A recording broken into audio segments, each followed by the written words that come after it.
Hi Moo, welcome to the stream.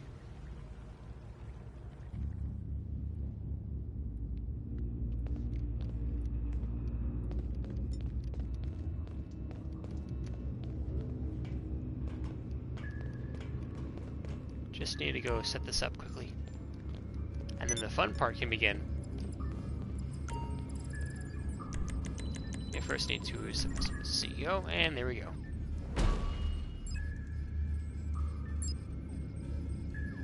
Oh, actually, it appears I've already done the gather intel. Very well. Dude, I've not really seen this game before, so alright, that's fine. Yep, so this one is probably the most annoying of missions to do for the preps, but I do have aids to help with getting this done. First thing I can do actually is I can move my submarine over to where I need to go.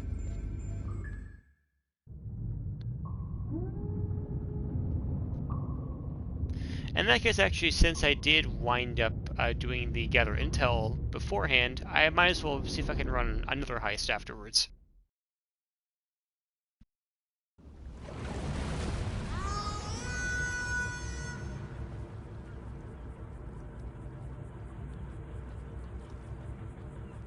Pog, yep. It's also very nice, though, how normally the fast travel would be 10,000, but if you do the Cayo Perico heist as the leader of the heist, for the first time here, it gets slashed down to 2,000, which is pretty handy. And at this point, you may be asking yourself, hey Lobster, why is there a car in a submarine? Well, the answer to that is pretty simple. This car is also a submarine. Not to mention, it's also the only submarine in the game here that has a speed boost. Hey Drake, welcome to the stream. Mr. Rubio's island has extensive sonar network. If we want the submarine to get close, we will need a deflector of some kind. Yeah, it has been a while. But luckily, this is America. But, so of course, there is private company with contract. Well, I figured I might as well do streams for the first time in a while, doing some heisting. They have new submarine, latest model, well equipped. Yeah, this thing is a bit expensive, but it's pretty nice. They must have what we need. I cannot see anything on sonar. Oh, hey, Russian Sun guy. Yeah, so if you actually play GTA 4, that guy is Vlad's nephew, which, I'm very fortunate that Niko Bellic is not in this game, because that would be a very awkward conversation to have. Look, patrol boat and helicopter. You dive beneath them, you will not have far to go. So yeah, all I gotta do here is I just gotta go over to where the little light is over there and just kind of go in here and then shoot people. Just kind of very carefully. The only thing that kind of does suck about this part, though, is because I'm doing this alone here, my car is going to be floating up to the top here, but that's fine. You're not playing GTA at all? I think it was the last thing you streamed was Bloodstained. I don't think it actually was Bloodstained. I did stream Bloodstained, but it was before that. I think the last thing I streamed it was another GTA Online one. Which, technically speaking, should have been my retirement. But what happened was, on another stream that it was Mage's Discord. Actually, I found a new interest in this game after I met someone on there, and they kind of got me back into playing the game again. And actually, I'm kind of glad that I was able to get back into this game again, because, as it happens, there are some very fun things you can do on GTA Online. But yeah, so this is pretty much all you have to do. You have to go in the submarine, and you need to just shoot people, steal the jammer, and then get out of there. Aha! I see you on sonar now. You must have found it. Very good. Time to make your exit, I think. And now comes probably the hardest part of this, and that would be getting away, because there are going to be boats, there are going to be helicopters, and there are going to be all kinds of people there that are going to hate my guts.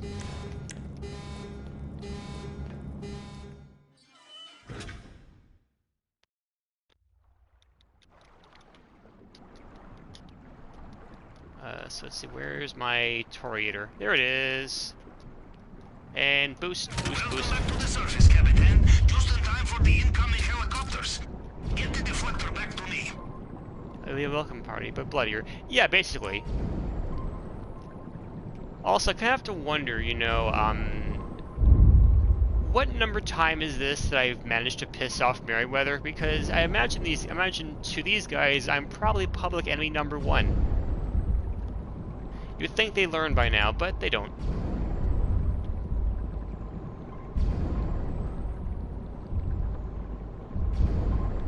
See you later. I have your jammer, and I'm gonna use it for my own nefarious purposes.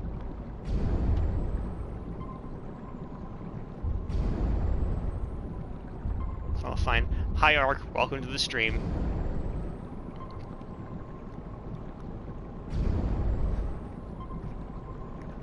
I'm about to finish up one of the prep missions. So I don't have very much left to do. I have to do another 4 more, I believe.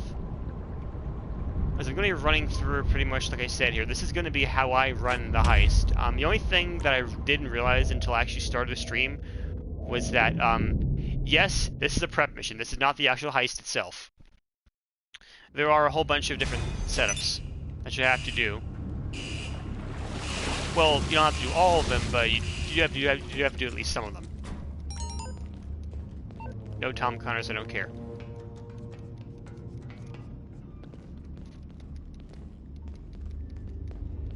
Yeah, so let me kind of give you a bit of a rundown. So one thing that I actually did before I started the stream was I actually did gather intel, which would effectively be you scoping out Cayo Perico, determining what kind of loot is in the vault, and also potentially scoping out some secondary targets like, say, the gold, the paintings, cash, cocaine, things like that. And also potentially putting some cutting powder in the water source so that everybody tries to crap their pants, which is also handy. You also need to have some approach vehicles, equipment, weapon loadout here, and disruption is optional. These missions would effectively allow you to pretty much weaken the guys that are on the island, but the way that I love mentioning here. Well, do bear in mind though, I am raiding the private island of a drug lord, so yes, he has cocaine, he does have weed fields, he has all kinds of fun stuff that I can steal. But yeah, so for the approach vehicles, the way around this here is you only need the Kosatka. These others are only pretty much for other ways to do the heist, but for right now, I will only need the submarine. Now comes the equipment. This is probably going to be like the meat and potatoes of the missions. So because I'm doing, or should I say because my main loot is going to be in the vault, I need to get the safe code. As you can tell, I'm educated in this franchise. Don't worry about it here. I'm gonna explain things as I go along, so that way, you know, no one's really too in the dark.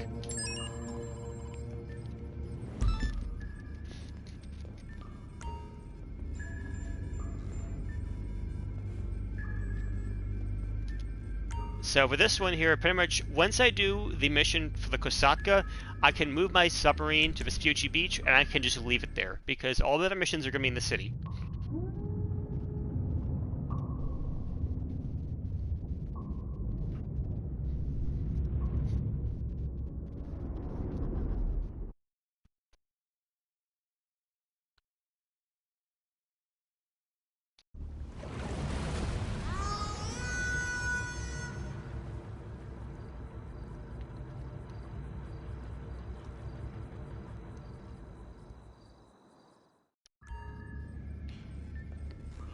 Alrighty.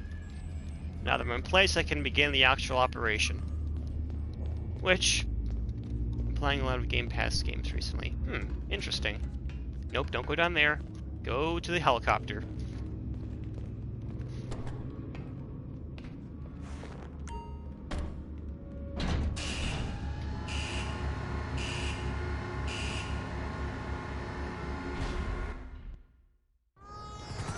Yep. And off we go. The safe in Mr. Rubio's vault cannot be cracked, or at least not unless you plan to spend the weekend down there. So we must get the codes. Apart from Mr. Rubio, I was playing Banjo-Kazooie earlier today and got stuck in the lair somehow. And today is our chance to intercept. Well, how did that go? Was it scary? Or was it funny? Or some third option? The guests will not be feeling so alert. You understand? Okay, let's do this.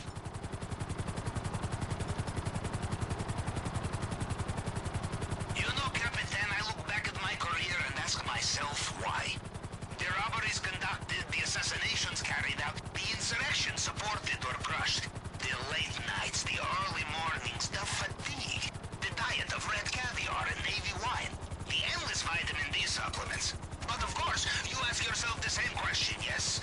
I was just lost and confused, so I had to watch the game of animation and start back the entrance.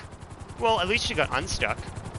Yeah, so now what you want to do is you want to kind of land your helicopter roughly about here-ish, because you're gonna come out of the casino around where that garage is. There's kind of like a little garage at the entrance there. And fortunately, as someone who happens to own a penthouse in the casino, it does make the mission a little bit easier, because I can just go straight to the penthouse level and look for the guy's office, or his own penthouse. Yeah, I watched a bunch of walkthroughs during my time at Treasure Trove Cove and on my Clanker's Cavern. Well, at least you made, at least you found some entertainment in that regard. Check out the new vehicle on the podium. You can win it with just a spin on the lucky wheel.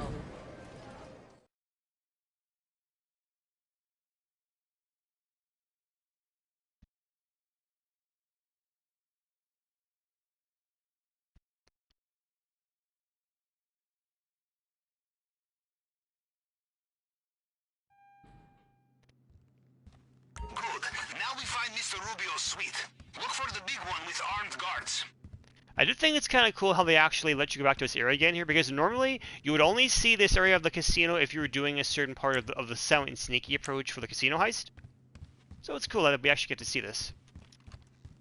Now I'm looking for the one that has, like, two guys are kind of standing post here, which is pretty easy.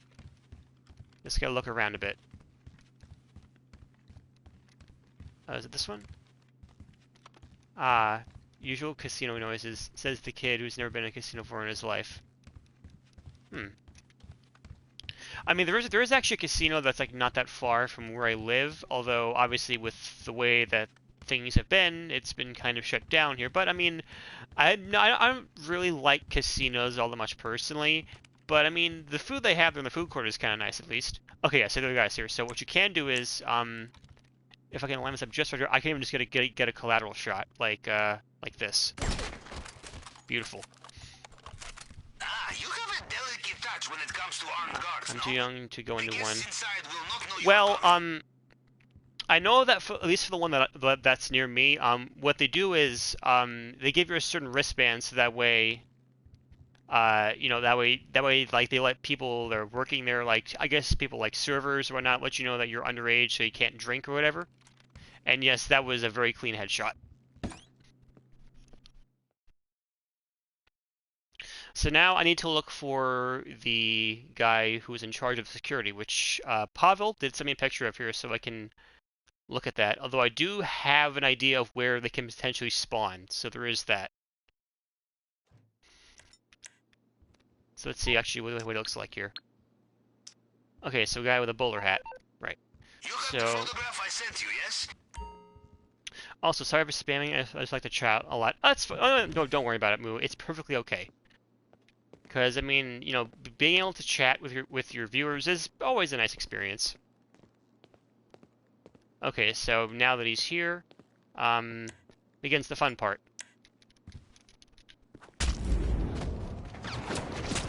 Your shotgun means nothing to me. You are pathetic. Anybody else want some of this?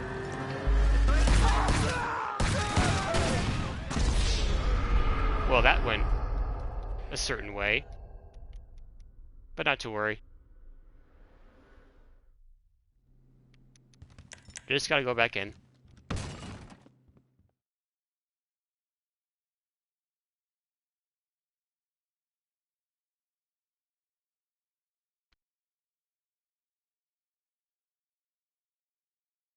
I just gotta loot the guy's corpse and then...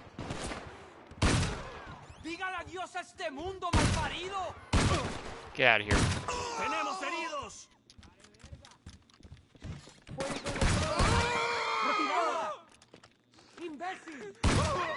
Get out of here. Excuse me? How did he not... I am confused. I am very confused, because I feel like that hatchet should have killed that guy.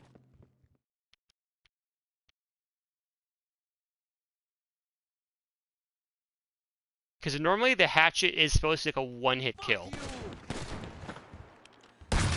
Very well. I guess I'll have to be more persuasive in acquiring the keys. There we go. Much better. Sometimes all it takes is a little buckshot.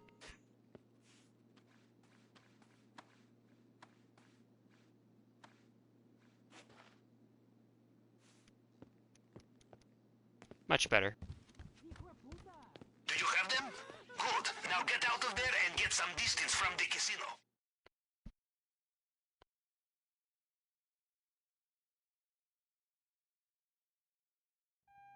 You fucking hate it? Eat my shit!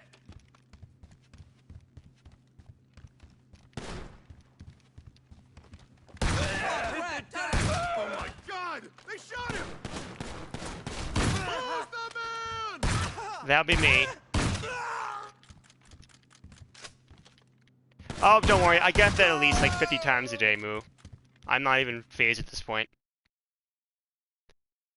The number of insults that have been slung in my direction while I've been playing this game by NPCs, it is extraordinarily high. I'll say that much.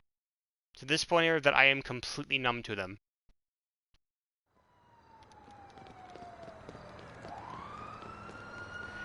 Yeah, in the world of GTA Online, yeah, there's lots of statements like that. I'll be perfectly honest with you.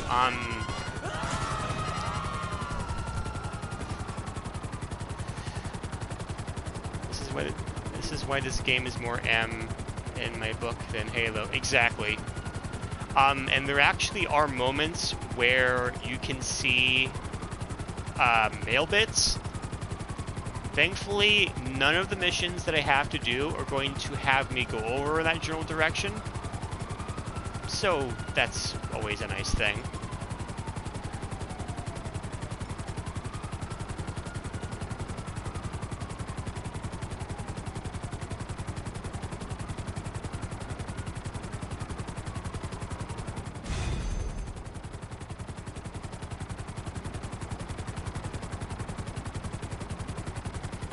And thankfully, because I do have the Sparrow in my submarine, I can really just kind of put it somewhere about, like, right by the conning tower, and I can just slide it right in there.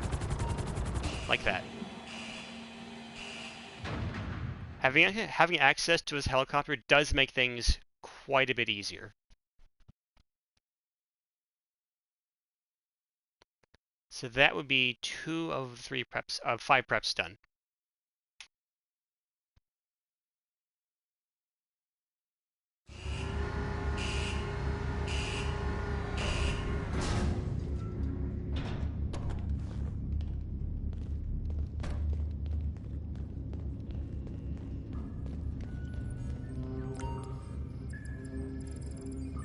Next up is going to be the fingerprint cloner.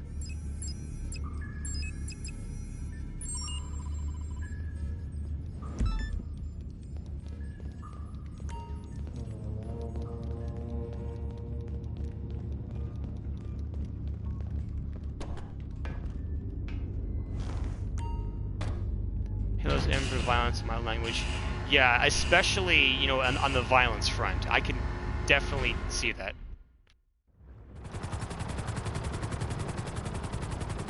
And for, oh my god, why can you do that? Exactly, Ark. So, first the Exactly. Mr. Rubio's fingerprint scanner cannot be hacked by any ordinary tool. Good news, there is a fail-safe tool, which can reconstruct Mr. Rubio's fingerprint in case of emergency. This is our only chance to hack inside. More bad news, this is being held by his head of cybersecurity in his archives, and we don't know where they are. Only that they are on the mainland. I'm gonna repeat this story I heard at Happy Server. When I went to my friend's house and I was walking in the room, mind I was 5th. I guess, I imagine you probably meant to say you're a 5th grader and you saw something you probably weren't supposed to see. That you're being an AO on purpose. Exactly. And I'm not sure if you actually were aware of this, but there was an incident with, what was it? Was it San Andreas, I want to say? there was the hot coffee incident, where effectively what happened was someone modded a copy of San Andreas, and they discovered a hidden minigame that, yeah, wasn't exactly probably anything anyone was supposed to see.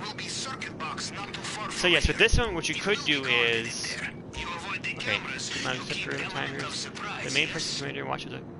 He was the first creator who I was good friends with. Ah, okay. Yeah, exactly. The hot coffee incident. Yeah, so there are a couple ways you can approach this. You can either just kind of break the cameras, which will trigger the guards in there, or you can just go up to this little box here and just kind of flip the switch. The only real difference between doing this and just barging in there is that if you happen to do this, then you have a bit of time to react, or should I say, you have an advantage over the guard, and so you can shoot first. Someone was doing and dismissed it as a normal thing for him. Yikes. Being Mr. Rubio's head of cybersecurity is a busy job. There are offshore account transfers to manage, hidden servers to maintain, social media websites to infiltrate. If we do this there's more to it, I see. It may be some time before they realize what we have taken. Find the computer. We must get inside and get the location of the archives. You see the complacency of American cyber industry? The security is months out of date. I would be surprised if half of Russia is not already using it as cryptocurrency farm. Excellent. We know where to find the archive. That was pretty much the majority of the mission. And now it's just a matter of just going to the archive and getting the tool. However, brother who was in the 3rd grade was playing GTA 5 on the TV. I announced that he was doing here, and he dismissed it. Yeah, I'm not entirely crazy about how, like, when you're doing a stream like this here, that it just will just cut off whatever you're trying to write. But it's fine. The normal thing for him, and it keeps cutting off. Fuck. Yeah, exactly. I wish there was a way you could, like, disable that, but regrettably there is not.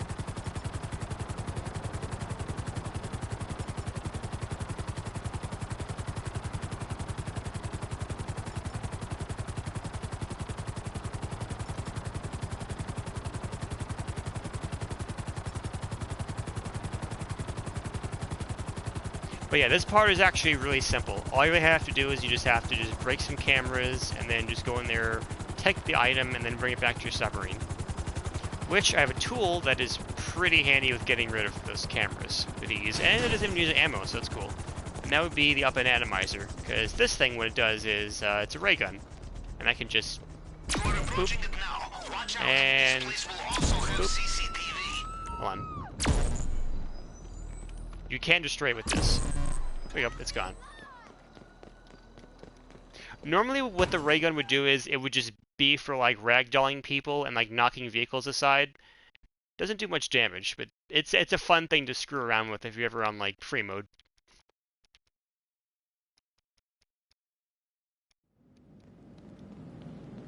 The fail-safe tool will be small card with circuit board and antennae. So pretty much here you want to search all of these tables until you get the little indicator. Most of the time it's going to be on these 2 back tables, which there it is.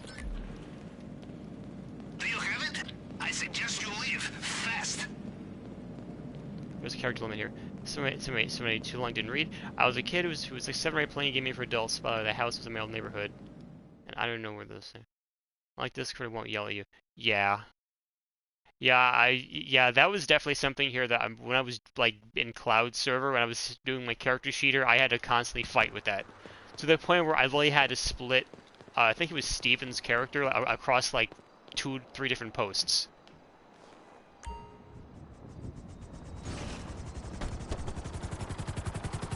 Because there was just a lot of text on that.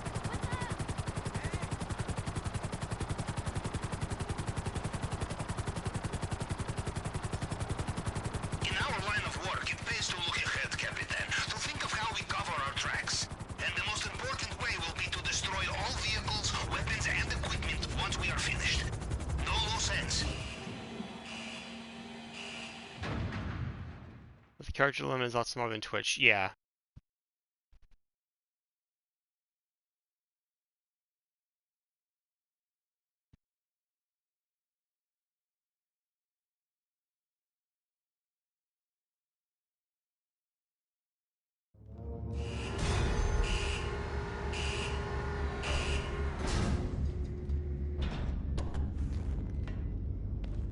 good stream to study and see the new GTA content I can't do. Yeah, so it's pretty cool. And what I have to say about this particular heist, that they added this in like pretty much like December 15th, so it's like last month here, and in my professional experience, this is one of the most lucrative things they've added to this game thus far. It is, if you like to grind money on solo, this is a dream come true. So now comes the cutting torch, and this one is actually relatively straightforward. That pitch black loading screen makes me think the stream froze until I noticed the little spinning thing in the bottom right. Yeah, there are plenty of instances where I've even just been like, I've even just like been like I finished a heist here and I would just get like the black screen with the spinny thing and I'm like, oh, is it not going to load? But then it does, so it's all good.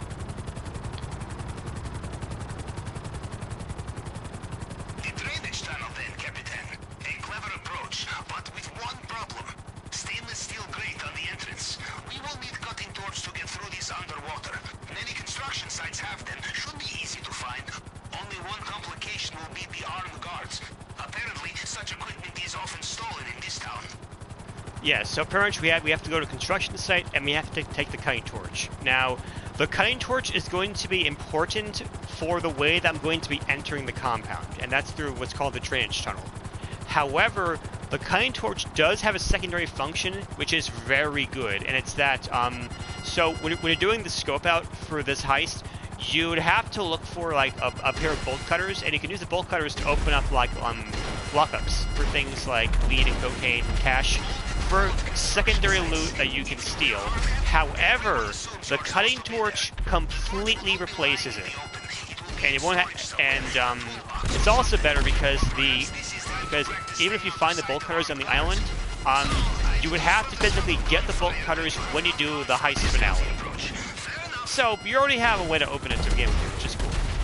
And yes, you could do this stealthily, but if you're like me and you have access to a helicopter with missiles, you can say screw that. And without much in the way of an impacting mission as well, which is very kind of handy. Now, what I'm going to be looking for is that there are going to be a whole bunch of toolboxes that are going to be around this site. And thankfully, actually, I also found the smallest one of the possible different, locations they can pick for this. Like being a halo here? Yep. Blowing stuff up is always fun. So, what I'm looking for is, I'm going to looking for a thing, it looks kind of like a blue-handled object with a long nozzle. So it's not in this one. You just gotta search different boxes.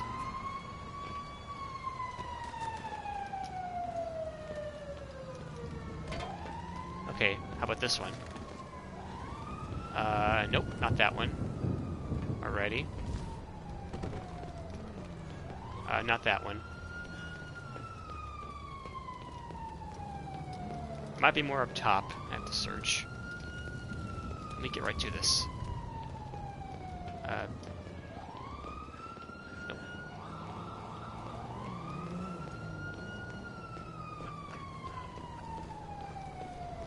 This is the place I think this actually might be fire trucks because of the fires that I have started with the rockets.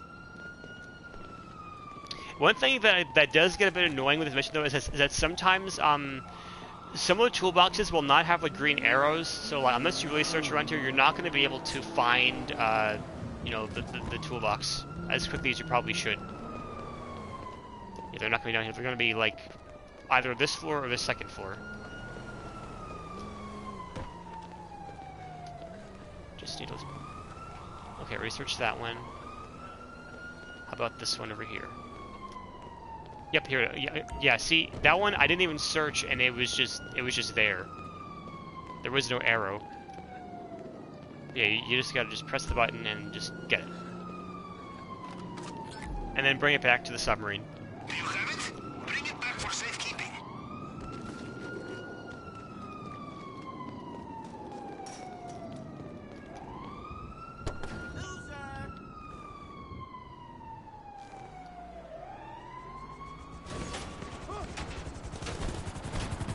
Haha, I have a helicopter and you can't find me. can't reach me.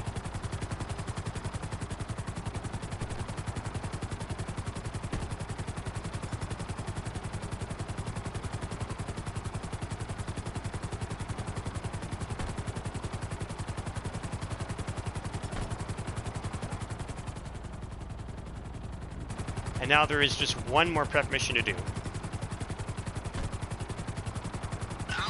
So have you been? Alright.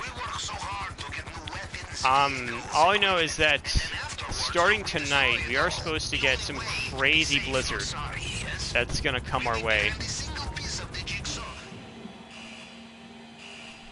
It's gonna start probably around... I feel like I heard somewhere it was gonna start like, I think it was like 11 or something, or like midnight, and then it was gonna pretty much keep going until like Tuesday morning or something. So it's gonna be a lot of snow coming in our general direction. I'm ready for school tomorrow due to of all things. Well, at least they found a solution.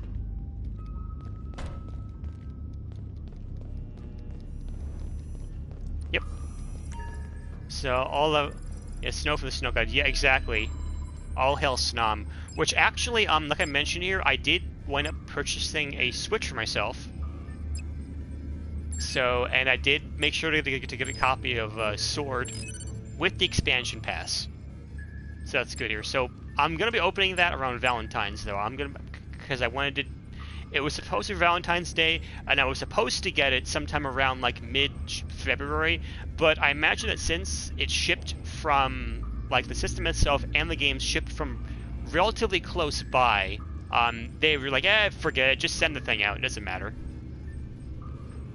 Yeah. So now for this one, you can one mandatory part of this is that you have to pick a certain loadout. So the one I always go with is Conspirator, because it'll come with a Desert Eagle, and it'll come with a with a bullet pop rifle like this. And I also made sure to purchase the suppressors here because, well, I want to be stealthy about this.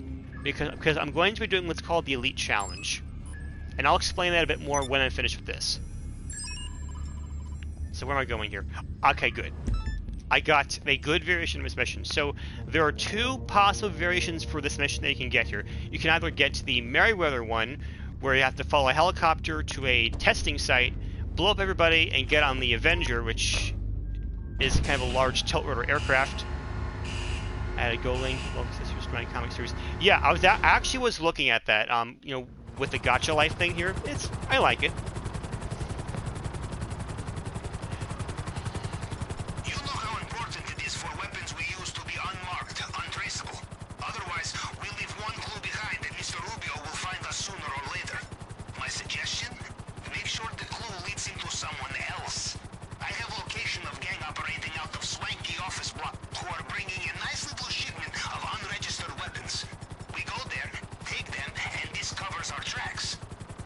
Also, funny story here. I was actually playing Ultra Sun, and I was trying to trade for a Golurk, or should I say a Golett.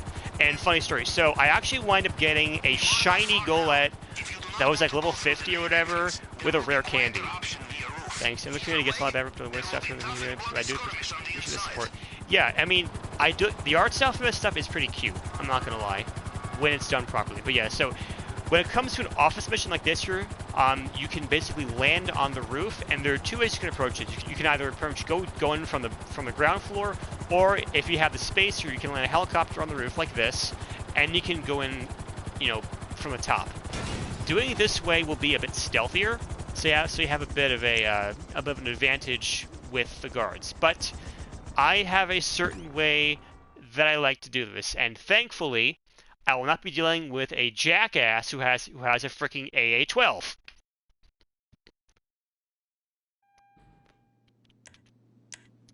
So yeah, watch this. So basically, the stone hatchet in the shoulder, and now I can just run around here and just kill everybody and have nothing to worry about.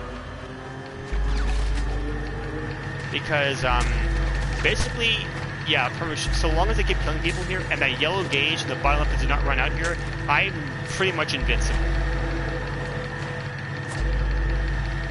So I can legit just clear the entire room out and have nothing to worry about.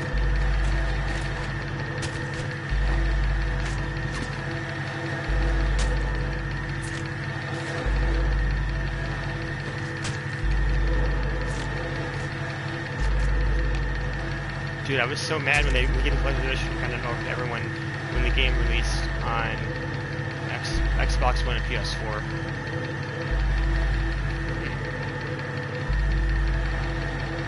Probably kept in hidden gun locker somewhere. I love how I killed the guy so fast here that that Pavel was actually lagging behind and I had to wait for him to get the speech before I could even search the locker. So yeah, you search the locker and it's locked, so you have to basically just do some hacking here. So this one is the hacking style where you have to find the 4 numbers and just kind of press X when they're all lined up here. So it's 9040, which is yeah, it's just these right here. Done. Was that it? Did it open the locker? And now you can open the locker and you can get the stuff here.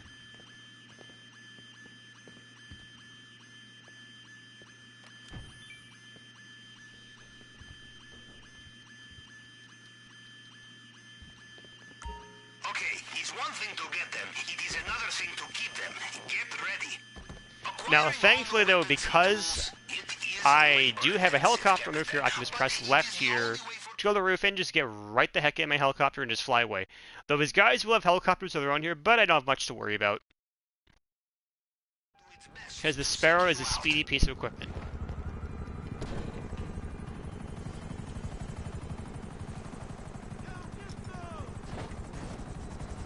Yeah, but the question though is, can you catch me?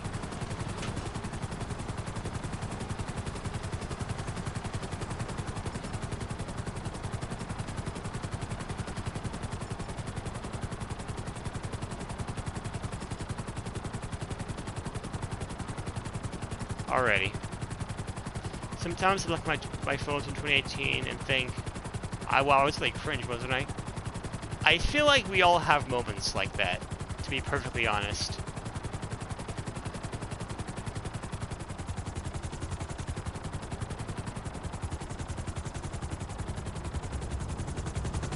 Yep. And with that, that's actually all the prep missions. Which, I mean, if you're like me and you've done, and you've been playing this game since it was first launched in like, October of 2013 here, you would be thinking to yourself, you mean to tell me that I can do all these prep missions in 39 minutes and get a fairly good payout? Meanwhile, like, before this, the most lucrative thing you can probably do involves the casino heist, which, yeah, it definitely takes longer than this to set up, that's for sure. I did everything we had the kind of gotcha kits and notorious for it, and that was before a separate number was made. Oh, Reddit. Yes, Capitan? But yeah. So now you can just go to the finale and you can begin. Armor just in case here, even though I probably won't need it. Yes, I want to launch it on my own. Okay, so now this is the point here where I just kind of set up the heist finale. So the approach vehicle will be the submarine as I did earlier. Infiltration point is the drainage tunnel that I can do now that I have the kiting torch. Compound entry point will also be the drainage tunnel. Escape point, the main dock. And what time of day here? I'll pick day time. You could pick nighttime, but the thing with this is purely cosmetic. It doesn't actually affect whether or not you do anything with it. Now, the elite challenge that I mentioned. So, obviously, you could just get the loot and you could just get out of here and be done with it. But there is what's called the elite challenge, which has been around for quite some time when it comes to the heists. And for this one in particular, there are 4 parts that you have to complete in order to get the elite challenge. You have to basically go into, when you're in the compound, you cannot trigger the alarm at all. You also have to not fail any of the hacks that you have to do. You have to complete the heist within a certain amount of time, and you also have to have a full secondary loot bag, which, for the most part, the biggest enemy that people tend to have when it comes to getting the elite challenge done is the time. Because pretty much, if you want to get the elite challenge done, you have to complete this entire finale in 15 minutes or less. And one way that I can pretty much do this pretty easily is that I have set up a certain route here that's as short as physically possible.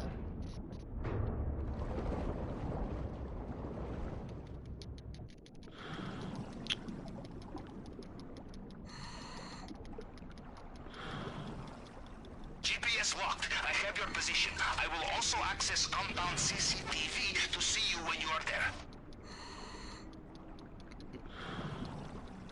Also, fun fact here, all of these aquatic mines that are in the water here, they are purely cosmetic. I remember I was actually doing this heist with, like, somebody else, and they literally ran directly up to the mines, and they did not explode.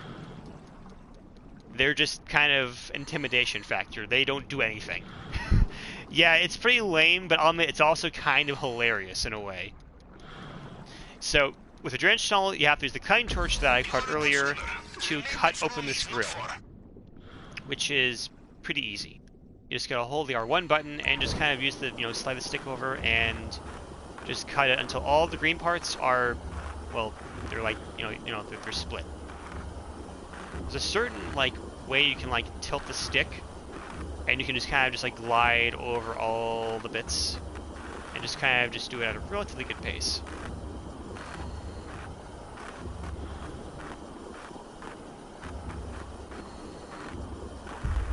Alright, so with that done, I can enter the compound. And then after that comes the proper stealth bit, which I do have a way to approach this.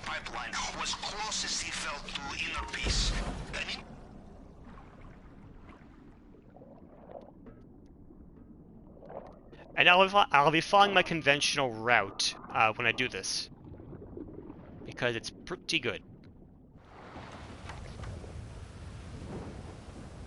Although the other thing to bear in mind with this is that they have full loot bags. Now, pretty much, unless you have paintings that spawn in the office somewhere, the main problem is going to be filling the loot bag here, because you're going to have to get pretty much all of your loot from the main docks here, because there are 2 lockups you can access.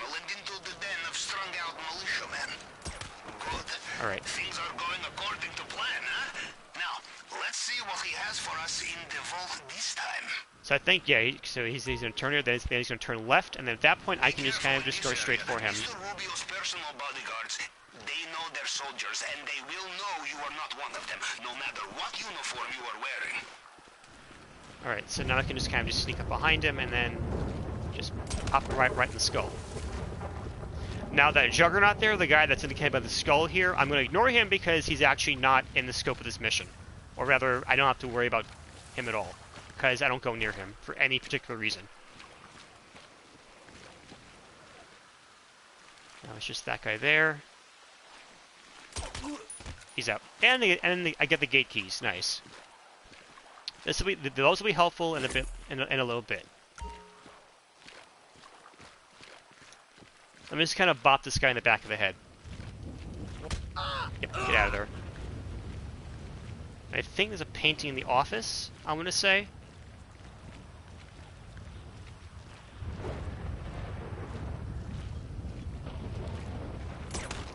Here we go. Yes, there is. Okay, so let me just get this painting here. So this works just like it would in the casino heist. Pretty much you have to tilt the stick in certain directions here. So it goes right, down, left, and then down again. And this will add roughly $200,000 to my take. Yeah, 190. I can also loot this wall safe here for good choice. Some easy money. Just like this. Do not give up on a locked door. Why not ask the guard nicely for the key? And now I have to do the hack, which is, all things considered, relatively straightforward. In the safe. Pretty much I just have to line up the fingerprint parts here. You are at the scanner. The tool we stole from the head of cybersecurity will find partial prints left on the scanner. You just have to cycle through them to match them up to the target print. And since you can scroll them in a linear order, it's actually relatively easy to just kind of set this up. So let's see here. Oh, there we go. That was the one. Okay, so this is 1. This is going to be panel 2 is here. Let's see here. 3. That's 4. Let's see here about this. Okay, that's good. Yep, there it is. 1 more to go. Okay, that's number 1. So then that's 2, 3. That one's in place. All right. Actually, let me get this one on the bottom here first, because that way I'll have a bit of an easier time. There we go. And now I can go into the basement and go steal this stuff from the safe. Now again, you unfortunately missed this here because I did this beforehand, but I can use the cutting torch here to break open this lock. And Pavel will give me the safe combination. Here we are. Again. Yep, so it's 32, 84, 77. So just gotta hold the stick down. Let us just hope he has not changed the combination. 84 and 77. Yep, there it is. And now we can actually leave the compound proper. Do you have the bonds? They still have no idea you are there. From what Now, I can tell, they have sealed the drainage pipe. You will need another way out. so they're gonna spawn more guys in here, but it's nothing to worry about.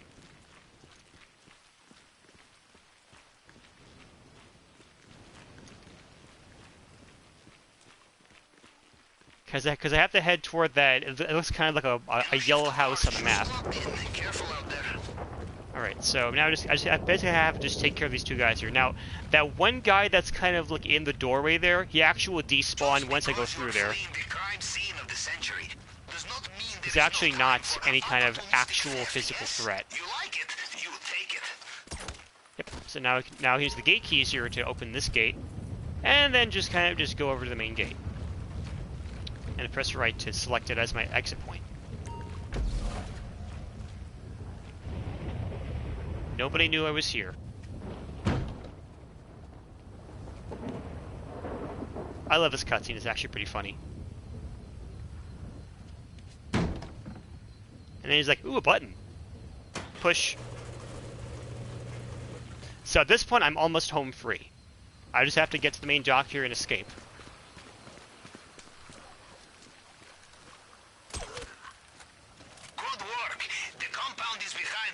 And they still have no idea what's hit them. We are almost home. Just get out of there. Boop. In the head. Now, these 2 guys are now, it's a bit tricky to do with 2 guys at once here because you kind of have to do it just right here. But what I found is when you shoot one guy here, the other one will duck their head, and then you can use that to just kind of just do that. Yeah. You also have to get rid of the camera so that, you don't trigger any alarms. And then we just get on the motorcycle.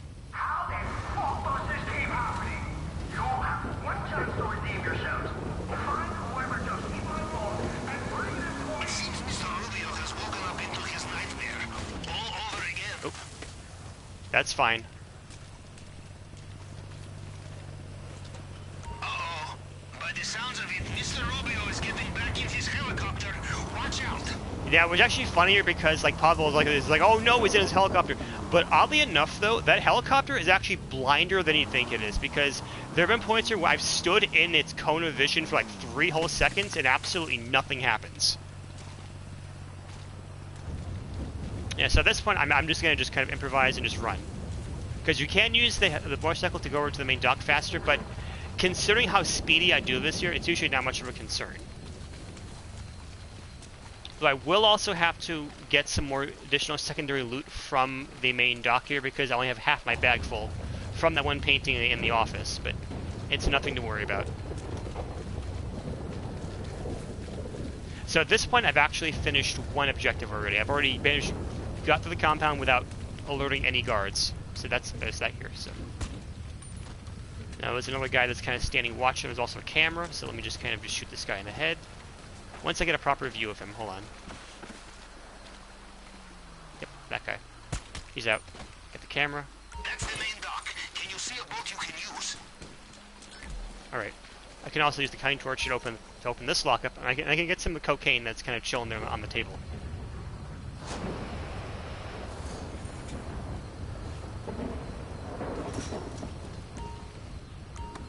Yep.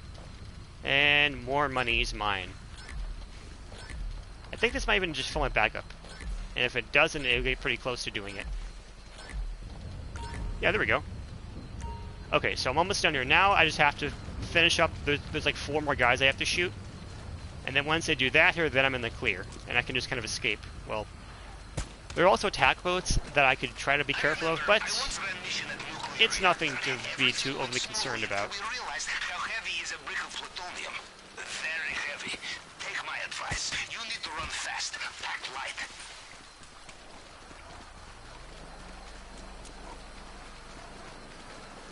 Alrighty, so now just need to grab these 2 guys over here.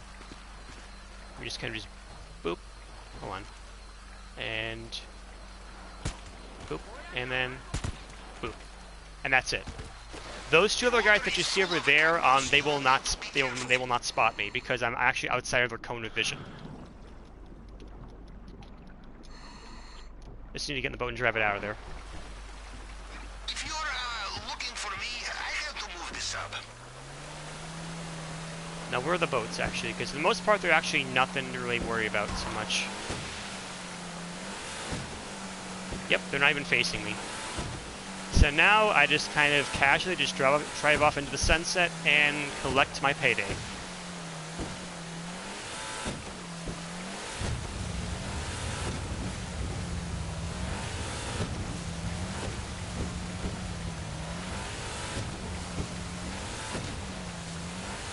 Because, yeah, there's nobody else out here.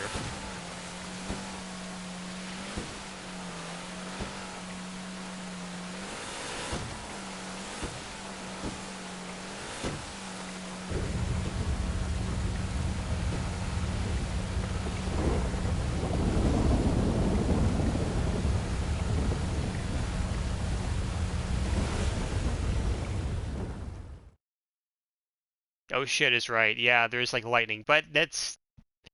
You know what? I think actually that makes it cooler. But yeah, that's the heist, pretty much.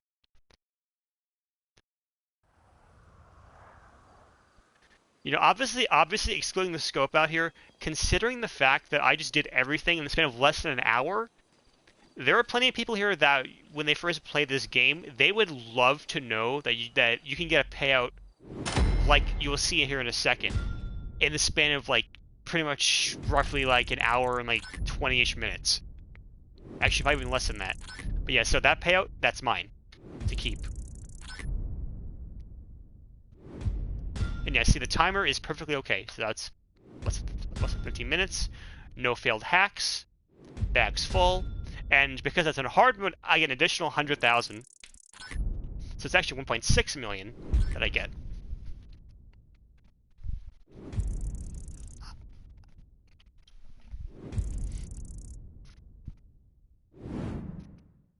And then you also get a cute little victory cutscene once you finish. What level you have to be to start this heist here? I have to make a new one for PC.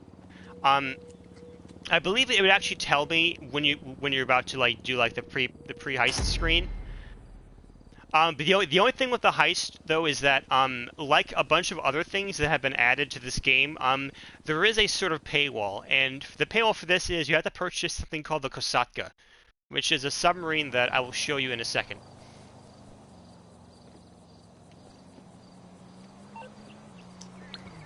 Yeah, so the Kosatka. So you go on Warstock, and it's going to appear right here. Now, the thing is, because I've already purchased the Kosatka and I've fully upgraded it with like the sonar, the missiles, and everything here, unfortunately, I forgot what the price was, but it's around like 2.5 million, I want to say, is what it is here.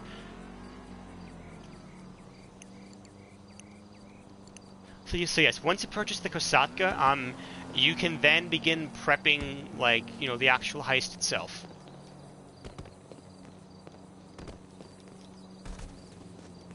2.5 million isn't that bad. Yeah, especially considering how you have a bunch of ways to make money, and not to mention, you don't necessarily have to own the Kosatka in order to actually participate on a heist itself. You can have anybody just come in there and just invite you to a heist, and you can do with them. They can give you the majority of the cut, and you can get the money pretty easy.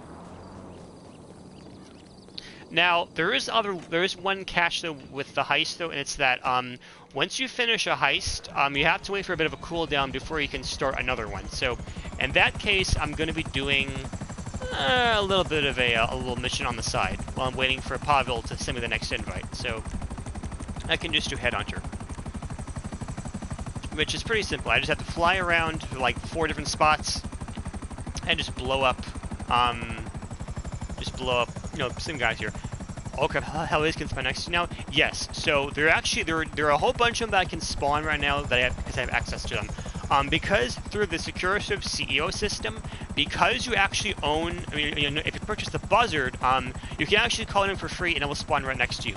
The same thing can also be done with the Sparrow if you have one in your Kosatka. Which, yeah, that's pretty handy.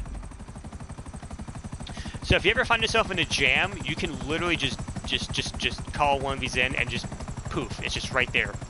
It's very nice.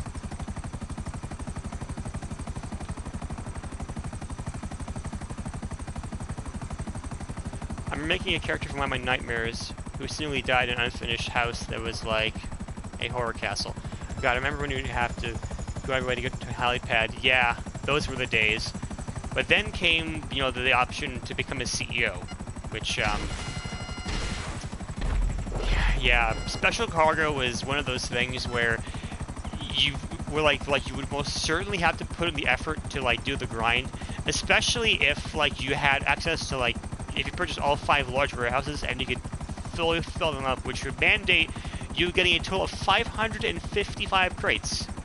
Which, obviously not including the costs that you'd have to pay in order to acquire the cargo, you could sell all those crates in pretty much like one go. Well, not really in one go, but like you have to do 5 separate sell missions here, but it would total $11 million. Which is a fairly good chunk of change.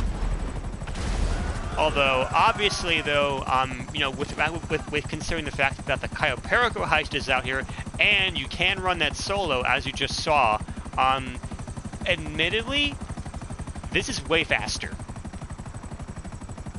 And it's pretty nice. Of course, I do have access to other helicopters, but since they're considered personal vehicles here, they're not going to spawn like directly next to me. So there is that. But I can spawn the Buzzard, I can spawn the Sparrow. I'll show you how I want to level. Yeah, so while you're doing the Headhunter, you will get the cops on you, but they're nothing to really worry too much about because, well, I'm in a flying vehicle, so they really can't catch me. I mean, unless, of course, here I get at least a 3-star, which I think can happen here, but it's usually nothing to really worry about.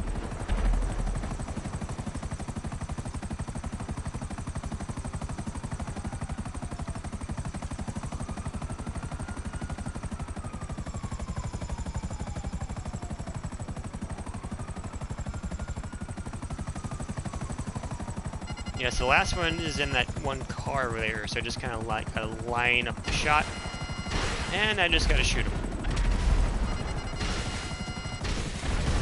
Get out of here. And yeah, for doing that, you get like, you know, 20,000, which considering the fact that I just took like 3 minutes to do this here, 20k in 3 minutes is a fairly good payout, all things considered. Do you remember having to call your mechanic and having to wait on him good times? Yeah, I mean, you can still do that, but there is also the option to go to vehicles and you can just have your vehicle just brought straight to you. Although, considering how many vehicles I own here, I sometimes still have to do that if I want to pick a specific one out, but for the most part, though, the only real personal vehicle that I tend to use is my Toriator, which is that one submarine car that you saw me using when I was doing the prep mission for the Kosatka. Which reminds me, actually, I do have to call that in because, you know, it'll despawn when you finish the heist. So just gotta call it in and just wait a little bit. It's only been an hour. I think I'll actually run one more full heist, and then I'll call it a stream. Because that was admittedly pretty short.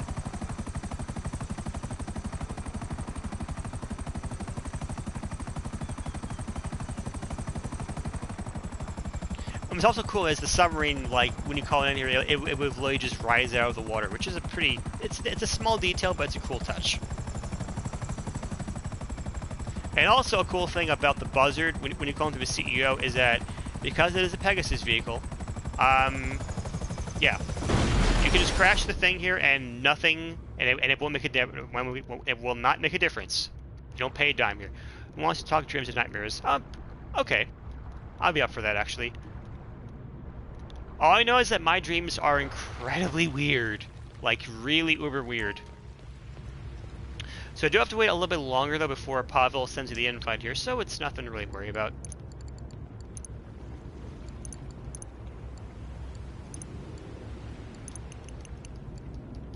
I should also stress that the money that I have right now here, that was not gotten through Cayo Perico. I've been playing this game since it first launched, like I said, in 2013 here, so I've had plenty of time to make money and buy all kinds of fun stuff. You know, I'm no spring chicken. I've also pretty much run out of things to purchase, so at this point I'm just kind of stockpiling.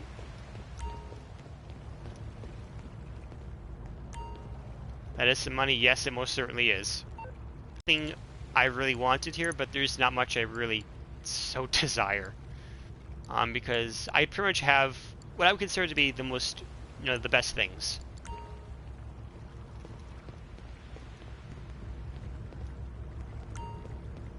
I had a dream a few nights ago that I remember choosing something over my ACNH comfort character Sherb.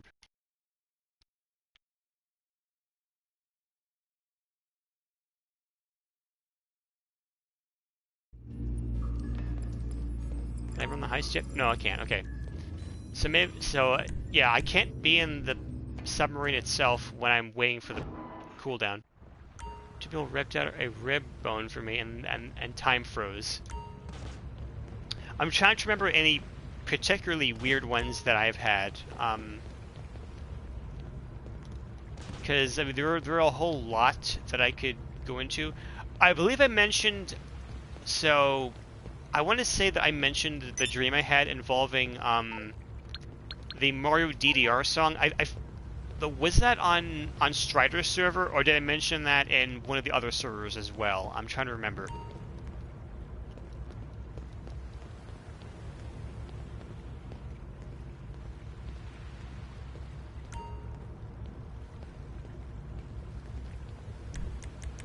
I guess while I'm doing this here, I can also just kind of shuffle other outfits that I've got here. I also have I see this outfit. This was something that I wore pretty much like when I first started playing this game here. This is kind of my classic outfit here. I also have one that's just literally just like a bathing suit because reasons. I have a fox outfit just because, well, I love foxes. What else do I have? Scrooge for the holidays, because yes. Purple suit here. I also have, I guess this is kind of a bit more of what I would normally wear nowadays, is an outfit like this. I also have scuba gear, which is pretty handy. An alien suit, because yes. And, the naval officer uniform that I mentioned before. It looks cool. And I'm kind of sort of general guy with an outfit like this, which I like.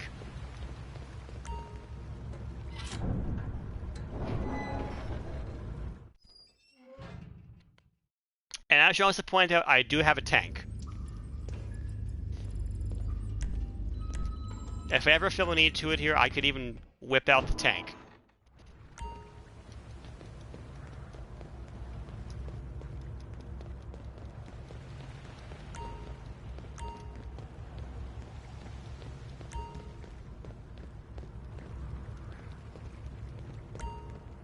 I guess while I'm waiting for Pavel to send the invite here, I can just kind of admire the nighttime view. Which, I mean... I have a dream I had. It started with me walking my neighborhood and all badass and me eating a snack halfway through. Kind of. The rhyme was the first thing I bought from Warstock because tank is yes. Oh hey, speaking of the devil, I can actually start the heist here, but yes. And Cody, there is actually another tank that you can purchase. That was added from the Doomsday heist. So let me show you this thing. At least on the website here. I can also call it in whenever I so desire, but for right now I'll just show it on the website here. And it's called the Kanjali. Let me find it. There it is, yeah. So the Kanjali. Now, What's cool about the Kinjali is this thing is considered a personal vehicle, so you can have your mechanic bring this in. And what's cool is you can add additional armor to this thing. You can add turbo, you can add engine upgrades. But on top of this, you also can equip mounted grenade launchers in the back here. It also comes with a remote MG that someone in the passenger seat can operate. And so the cannon, you can go with the standard cannon, but you can also pay a certain amount of money, and you can replace this with a railgun, which is cool as hell. Yeah, so an old friend comes up and says, "Hey, Millie, you want to play soccer? I was hesitating first year, but then I accepted her offer." Right. So yes, now you will actually see the scope, which is gather intel. So with this one, I'm gonna have to move the submarine again because because these missions will typically take place in Blaine County, which is way the heck up there. One that's looking into a personal vehicle, upgradable. My God, yes. Yeah. That said, though, I believe you have to own a facility in order to store the Kinjali. So that is one downside with that. And again, Cody, I do own a Kinjali that is fully upgraded here. So if at any point I feel like using it, I can even just bring it out for you so you can see it.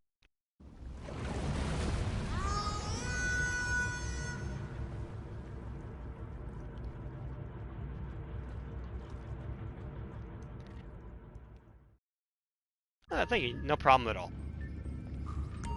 So pretty much where this goes here is because this is not the first time I'm doing the heist, the scope up mission is a bit different because normally, as I may have mentioned, when you're doing this for the first time, it'll play out a bit differently than this. Basically, she convinced me to play soccer in an unfinished house that was actually like a murder castle, and then she died. GLMV style. Fun. Oh. Yeah. That does sound like a really cool time. Again, in Russia we have say, heaven is place where you can drink same glass of vodka twice, huh? How many times is it now, Capitan? I have lost count. We use our usual reconnaissance approach, smuggler plane. I have one already located. On your GPS now. A Gotcha Live mini movie. Oh, okay. Yeah, so pretty much the scope of mission is gonna be basically the same every time you run this now. And it's that you have to go to a location here, and there's going to be a plane that you can steal. And while you're in there, you describe yourself as one of, El Rubio's smugglers, which is, the guy that I robbed earlier. Just gonna show him the kneecap, unless I can't. You absolute anus. Stay down. Okay.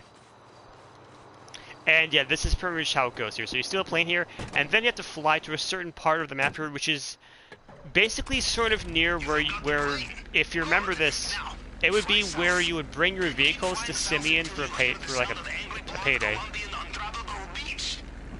Coordinates are with you now. Disguises should be in back of plane. You can change on the way.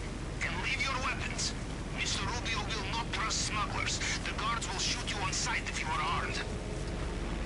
The only thing that's kind of a pain with this though, is how slow this plane is, and it's going to be a bit tricky to get to take off sometimes here, but for the most part, it's not that bad. So yeah, admittedly, Cayo Perico is quite a ways away from Los Santos, but thankfully though, once you pretty much reach the general area of where that waypoint is on the map, it'll just kind of just play a little cutscene and bring you straight to the island. So, good.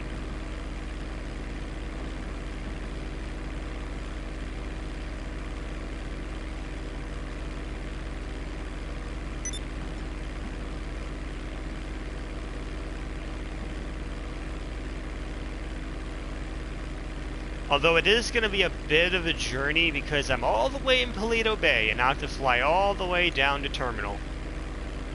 Also about that dream, before the girl died, everything was realistic here, but when it cut to her death, well, it was more gotcha-y.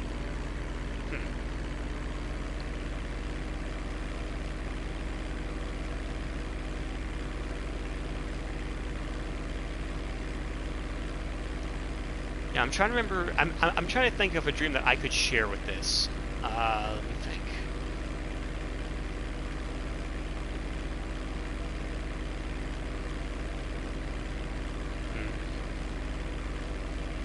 Nothing seems to come to mind at the moment, but,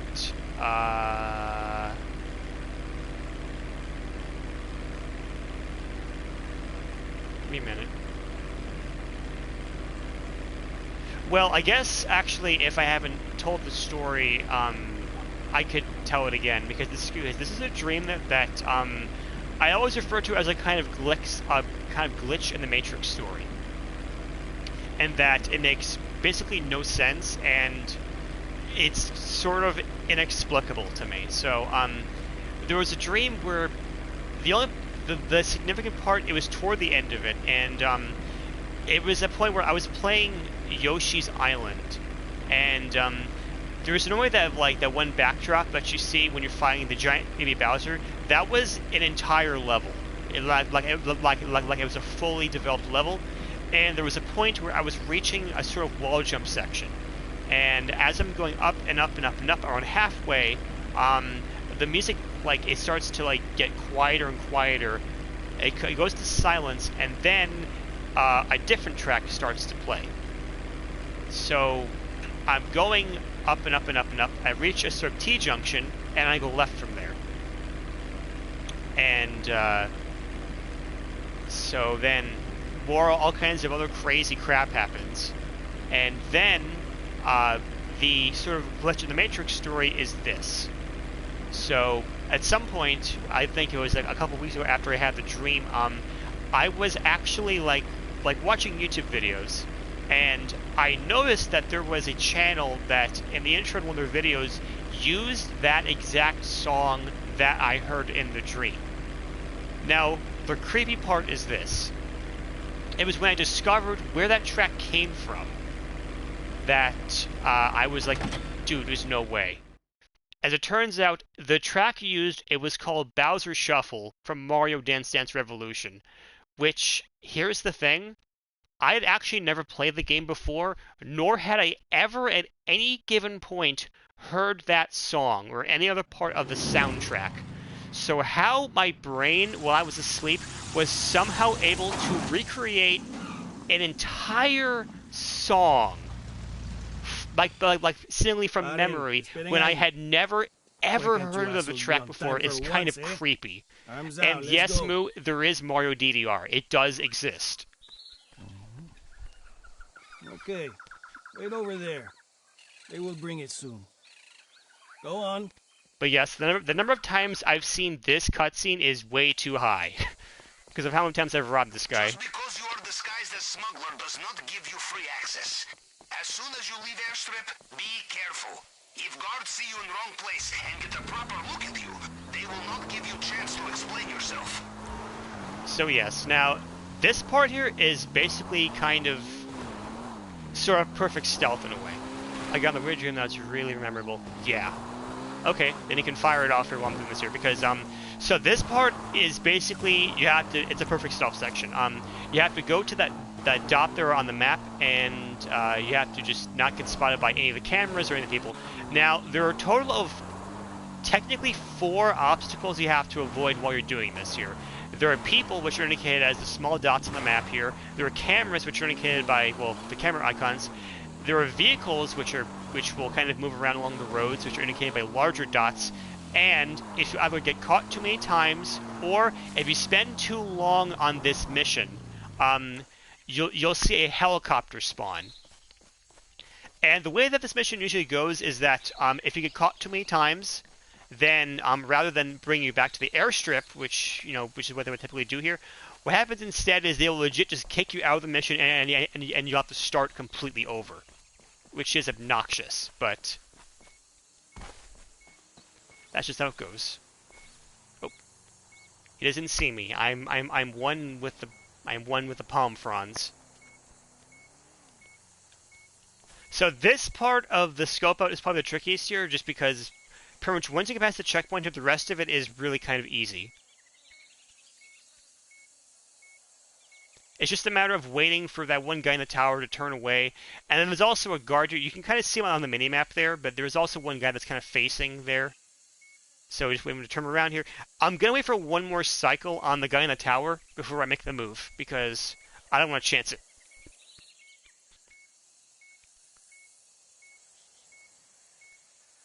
Okay, so he looks, and there's my signal to move.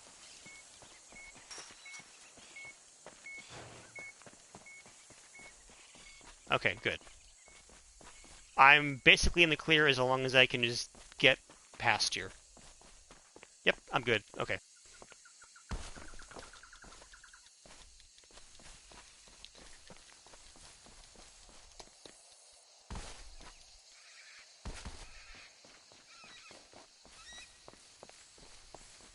Basically, I was in history class, but it looked weird and a bit different.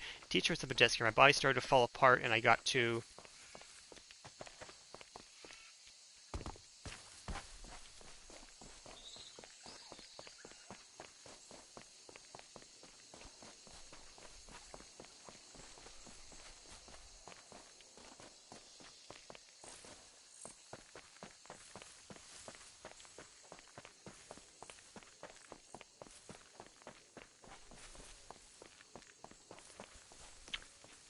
I got home because I asked for a slip here that the teacher gave me.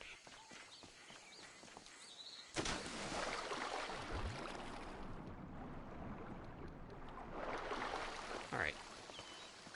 So sometimes though there'll be a guard that kind of like goes back and forth around here, but he didn't spawn this time, which is good. But as I said with this here, so if you're going for the Soul Elite Challenge here, for the most part, you are going to be relying pretty much on the main dock loot. Now, there are two warehouses that you can, or two lockups that you can search here for loot. It's going to be this building right over here, and there's also another building right over here that you can use the cutting torch or bolt cutters, which for the most part you should be using the cutting torch because it's easier to get to them. So yeah, pretty much at this point here, I'm just going to go straight for the tower, because there's nothing really in my way.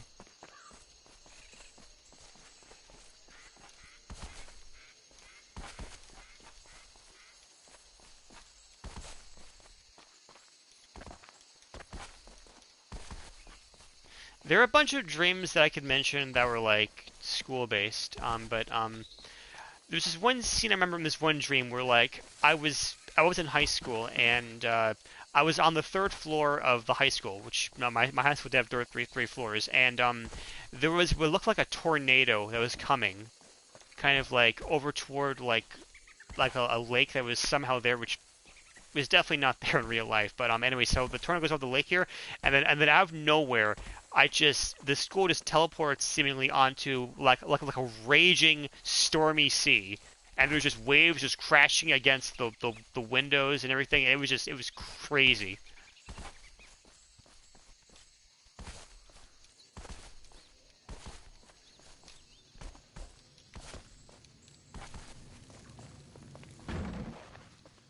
But yeah, so here I am at the tower. So this part is pretty simple. The signal box could have moved since you were last here, Capitan. Upstairs, downstairs. You will need to look around. And thankfully it's right over here. So yeah, it can spawn in higher up areas of the tower. Another dream where I asked my cousin's phone to play Mega Man by accident. It sounds kind of interesting, but yeah. So now at this point, basically what's going to happen is,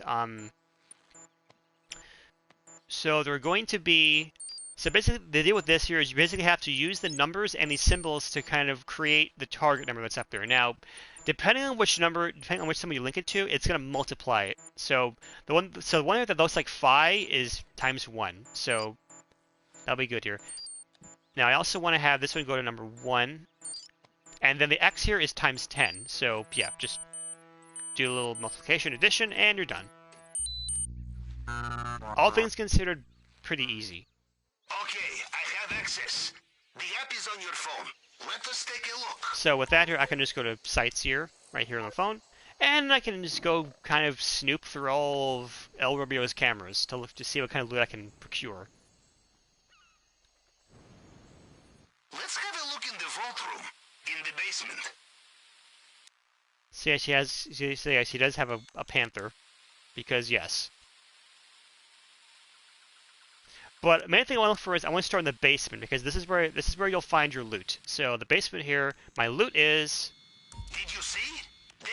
Oh in shoot! Glass display case, a diamond the size of your fist. This Okay, will make our trip worthwhile, yes? let's see what I'm gonna store here. So Good cash to know. and gold. I will mark on These plan things screen. I can't get to because they're behind a Getting double through the locked case door, will which be I a need more than one challenge. person to Use the open. wrong tool It's and you'll fine. destroy what is inside. Okay, no I will do some painting in research. there. And how about here? No painting. Okay, so in that case here, I'm relying exclusively on I'm just gonna leave here because pretty much the main thing, because I'm doing it solo, the main points that I want to look at are with the basement and the office, because those are the only places where I'm going to be able to physically get any kind of loot myself. So in that case here, I'm going to have to be relying entirely on the main dock here to get my lead challenges for the full bags. So I guess I can also see if I'm going to do a scope out. Now, the only other thing with this was that trying the challenge solo is by no means consistent, because chances are you also could get terrible RNG for the loot that's in the lockups at the main dock, and you can't fill your bag up, which is unfortunate, but that's literally up to the whim of the game.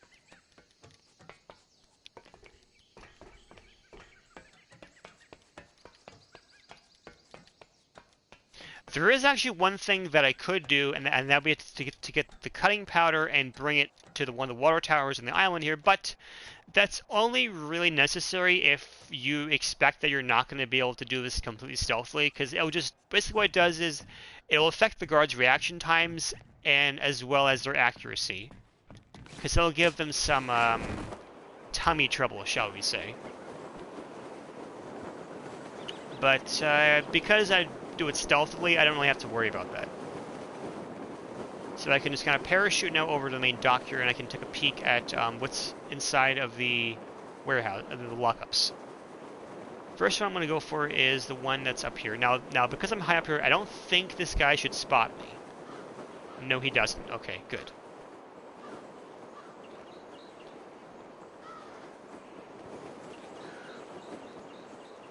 Just need to be a bit careful of that camera that's there.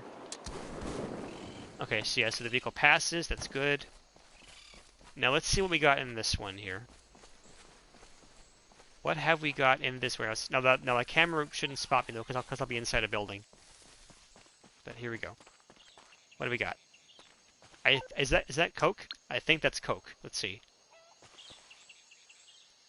Okay, yeah. Yep, that's Coke. And what's on the other table? Is that weed? I think that's weed. As expected. I will mark this location. Yep, that's weed. I have a feeling Mr. Rubio has very good marijuana. Will fetch good price. Marking location. Alrighty, so now at this point, the other place I have to search would be Remember, you are not a that pack T-shaped wolf. building There's over only there. so much you can carry. You want more? Bring friends.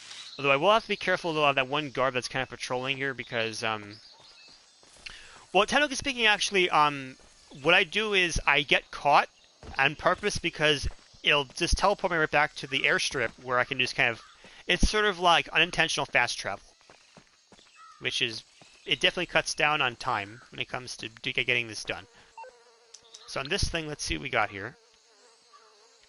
Okay, see more weed, and I think that's cash over there. Yes. That's on your planning screen now. Yeah, that's cash. All right. Location noted.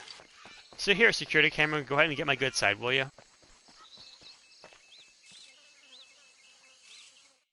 Hooray, fast travel.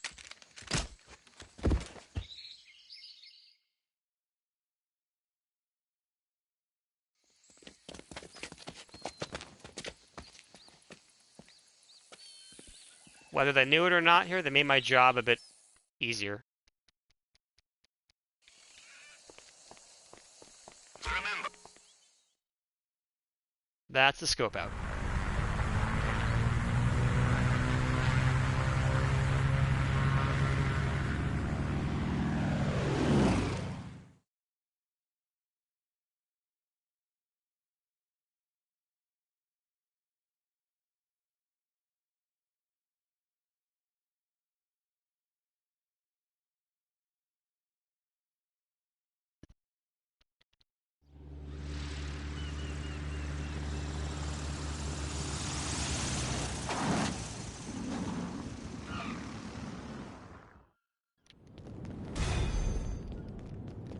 So now at this point, it pretty much continues off where I started the stream.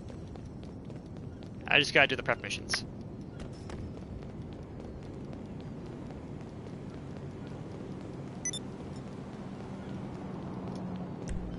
Let's go to services, and I can call my Sparrow in. Which, yep, right there. You got my bed smelling like sex. Yes, I'd like to make a reservation for one. This is way too messy.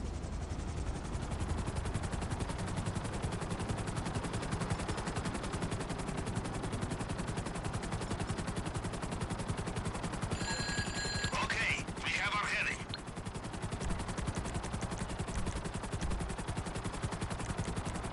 Oh yeah, I have to put the Kasaka back in because it was only back in Procopio Beach.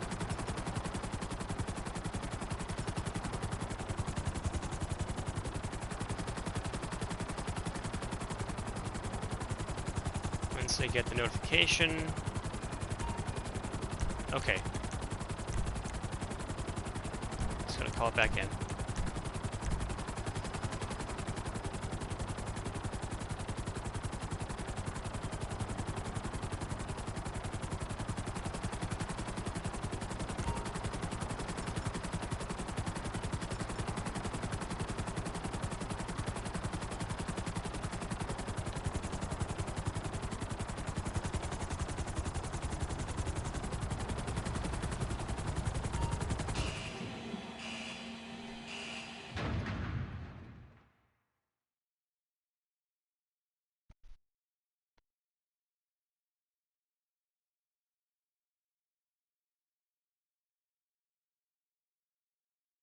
And at this point, it'll be basically the same as what you saw earlier, with some key differences.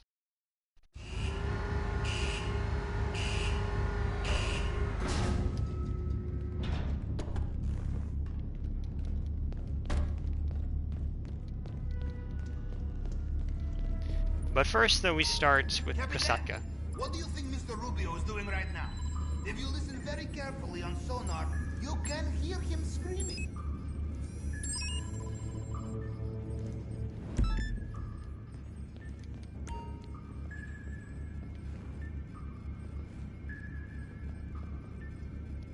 So now I have to go to... Oh, Chumash, right.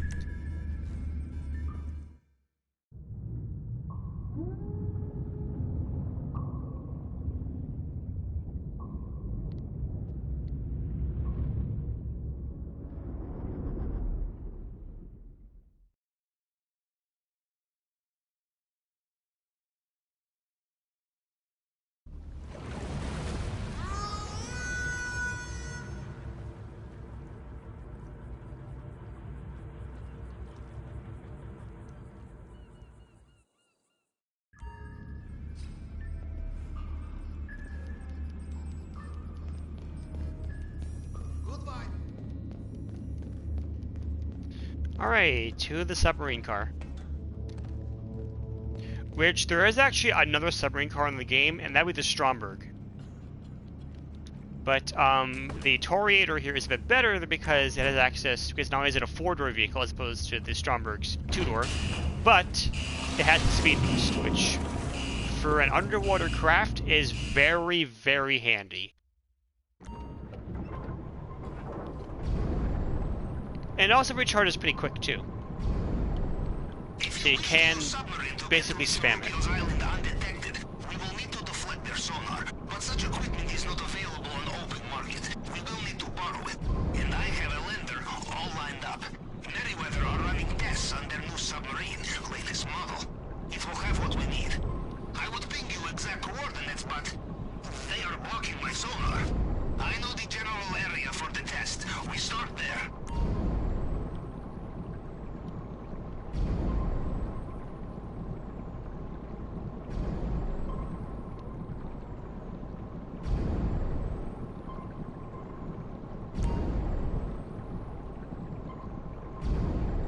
It should be right around this corner here. There.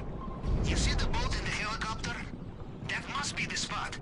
Time to get more than your feet wet, Capitan. Dive time. Alright.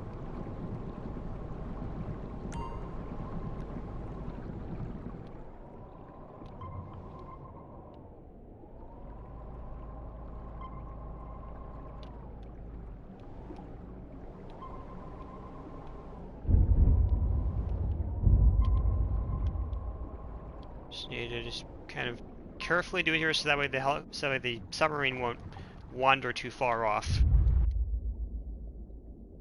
Because yes, if there's nobody in a submarine car like that here, it'll just float to the surface. Although the same is also true with the regular old submarine. Are you inside? I still see nothing on sonar. Extraordinary. The tube will look like a box full of wires and switches and antennae.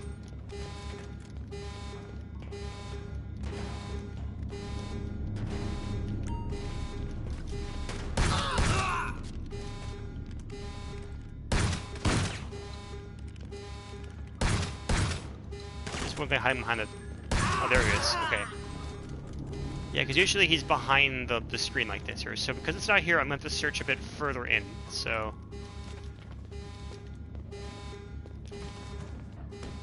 I do kind of have an idea of where all the guys can spawn. I have to shoot. So there should be one guy kind of hiding on the other side of this corner here. So let me just kind of get him. There's also a guy right here.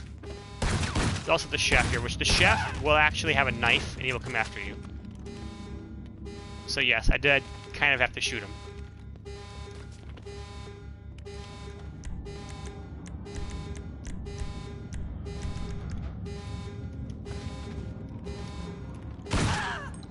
Get out of here. Okay, so there's also that guy there. Now, also him. Right, so one place that the jammer can also spawn is going to be down this way. Which, yes, it is there. Good. There's also one guy kind of hiding in the corner here. Got him.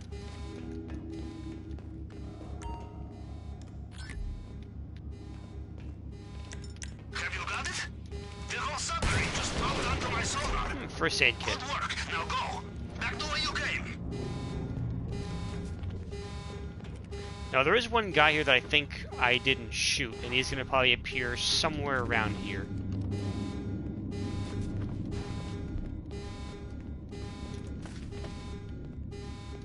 Usually kind of like camps the steps for the most part.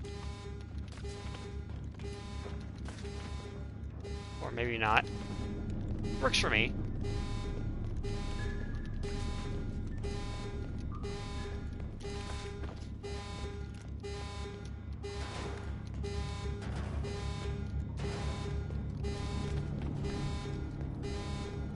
I could also get a rebreather from this box here, but I don't really need it here, considering the fact that I'm not usually underwater for that long for this mission. Plus, submarine car. Alright, so... Yep, there it is. And once I do that, I have to get my snacks open here so I don't get shot to crap. And just boost. On the surface, Capitan. Well, things are getting busy up here.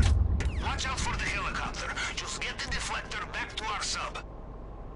And I'm in the clear, pretty much. See you later. I have your jammer.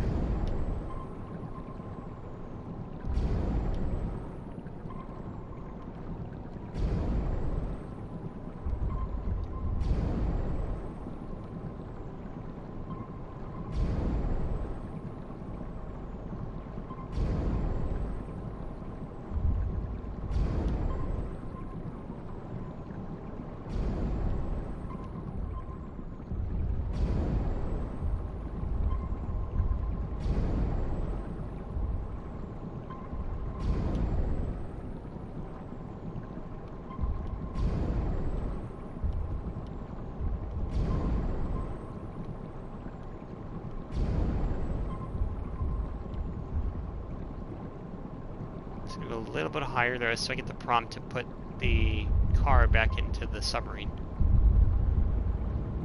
A little bit higher.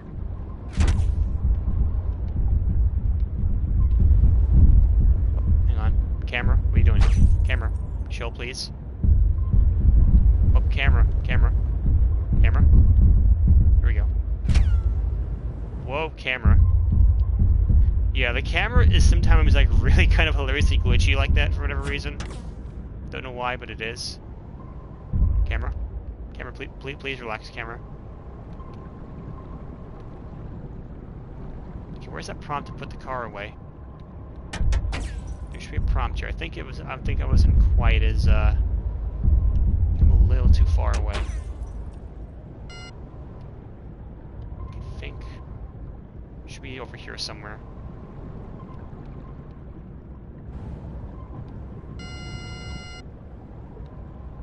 Huh. Hang on a sec.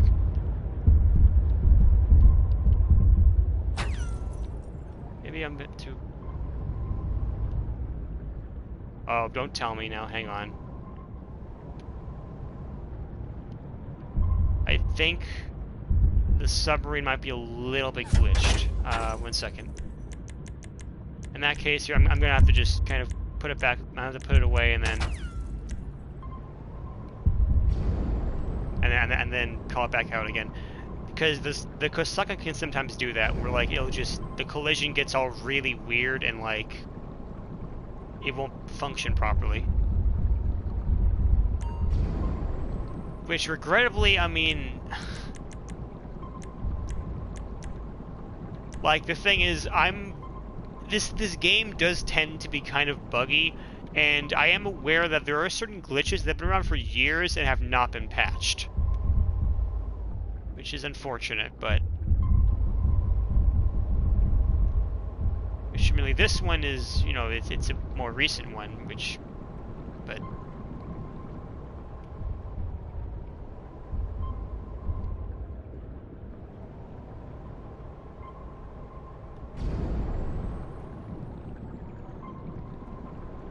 I think it should be good now.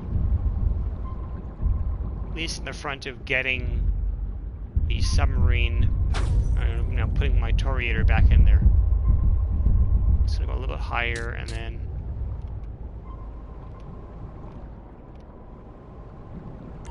There it is. Good.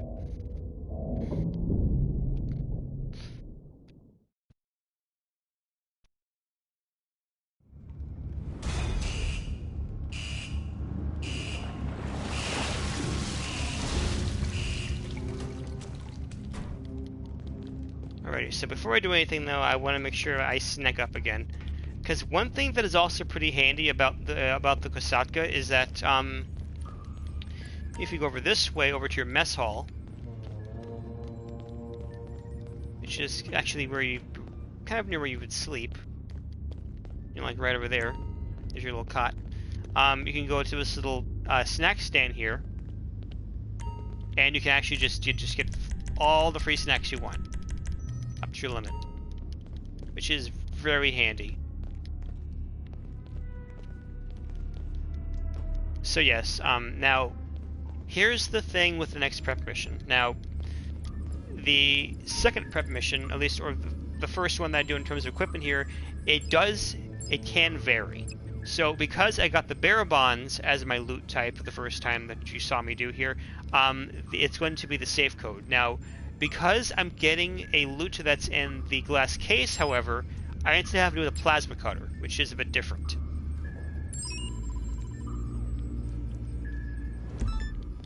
And this one, because, you know, I can actually bring out my Kinjali for this, potentially. If I so desire. Now... So, we are relocating, Capitan.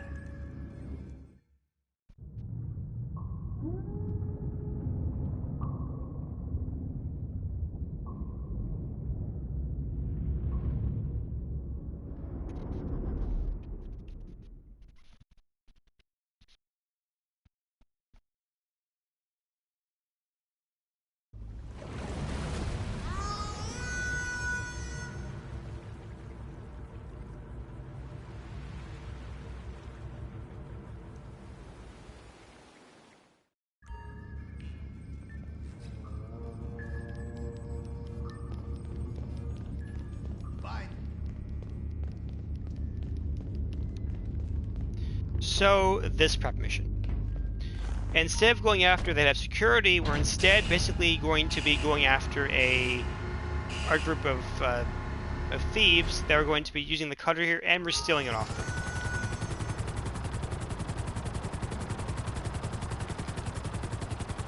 The display case in Mr. Rubio's vault will be a challenge. We need specialized plasma cutter to get through, but specialized means too easy to trace. And when you annoy a man such as Mr. Rubio,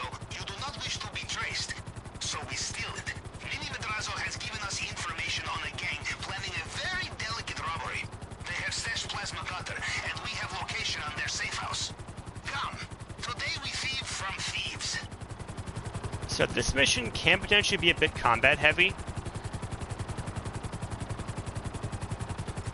which should be, I guess, the reason why I'm bringing the Kanjali out for the sake of safety. But first, then we have to go find out where these people I are. am the man who lives in your ear, but we sail on your ship. This is your operation, your payday. I am the grease in the wheel, the elastic in the underwear, the caviar in the tin. But this is all. You are the Capitan.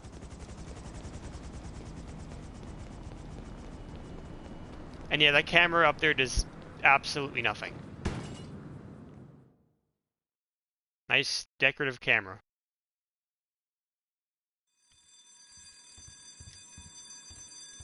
Well, to guess based on the lack of shooting and shouting, they are not home. Perhaps they are doing jobs sooner than expected.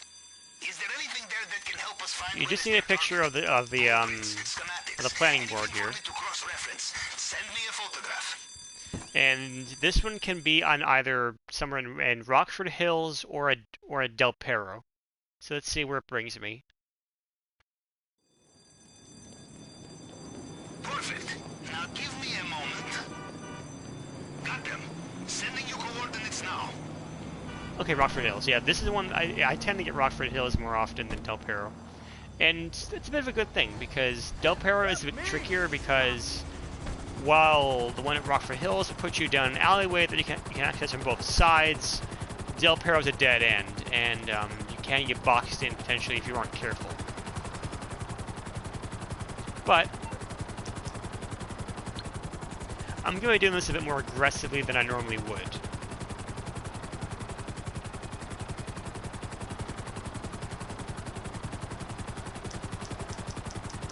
So let me go ahead and see to get up my my mechanic. Get ready.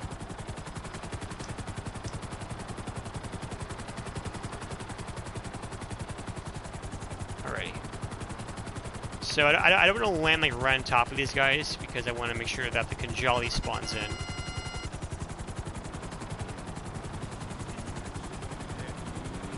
Alright, just gonna touch down carefully. There we go. And I have to go to my facility. I'm on the clock. What you want? Some wheels? And there's my Kanjali. It's on the way.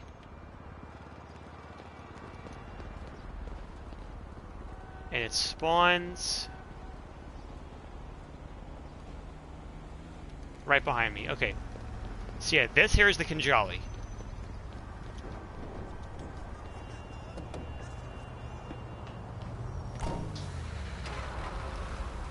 And like I said, railgun cannon. So what this works is you have to hold the fire button to charge it up here, and then you let go to fire.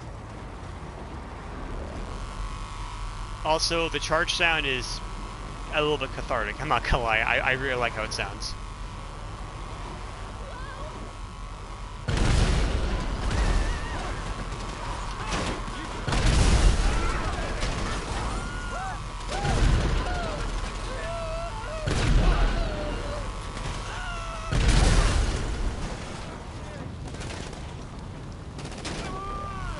Are you kidding me?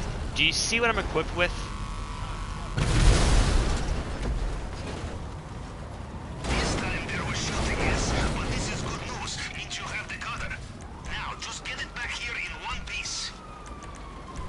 Put the sparrow away.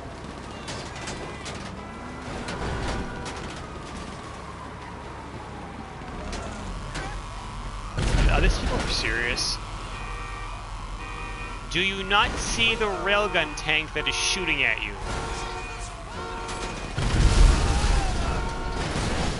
Yeah, that's what I thought. Man, these guys just don't ever learn, do they?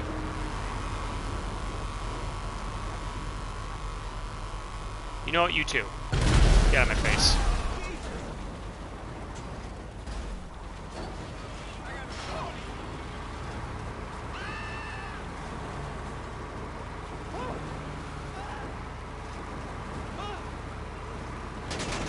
Honestly, just give it up.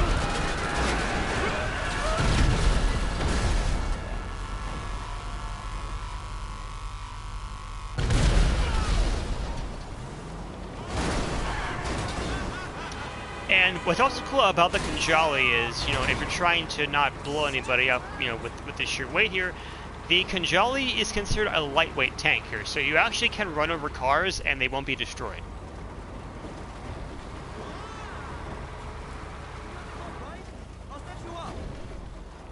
Because the inspiration for the Kanjali is an actual, it's a Polish light tank, which is pretty cool. Obviously, sans railgun.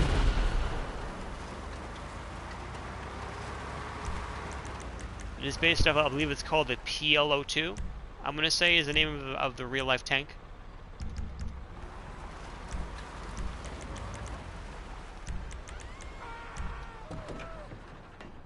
And for the sake of just kind of speeding things along here, I can just call in the Buzzard.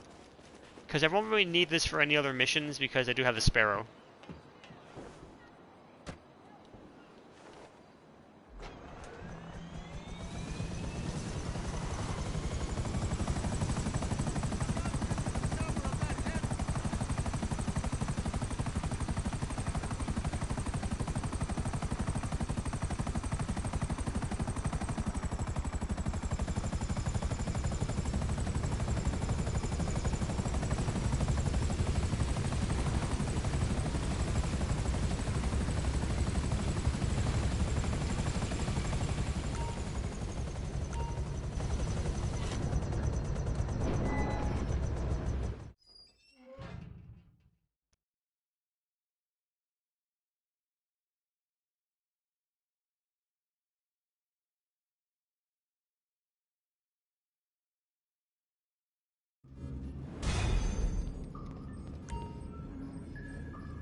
And now fingerprint loader.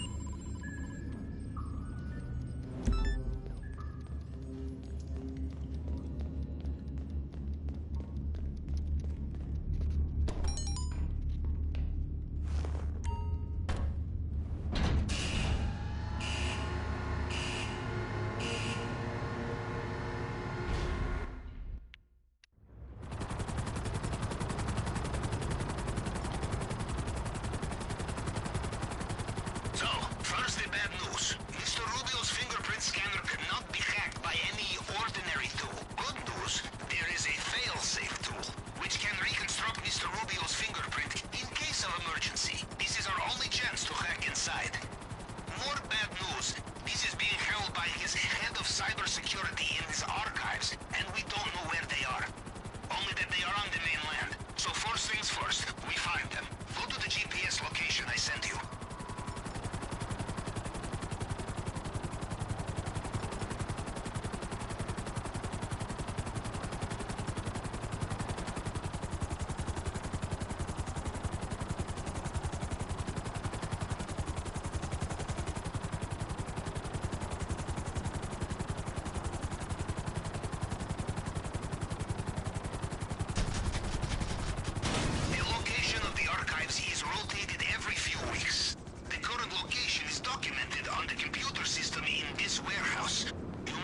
Surveillance cameras, or destroy them, or just kill the tower. There will be circuit box not too far from here. This place will be guarded. If you do not let the cameras see you, you will have the element of surprise.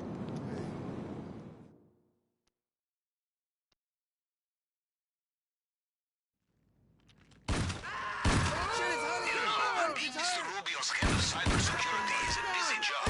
There are offshore account transfers to manage, hidden servers to maintain, social media websites to infiltrate. If we do this correctly, it may be some time before they realize what we have taken. Find the computer. We must get inside and get the location of the archives. You see the complacency of American cyber industry? The security is months out of date. I would be surprised if half of Russia is not already using it as cryptocurrency farm. Excellent! We know where to find the archive, and the tool we need.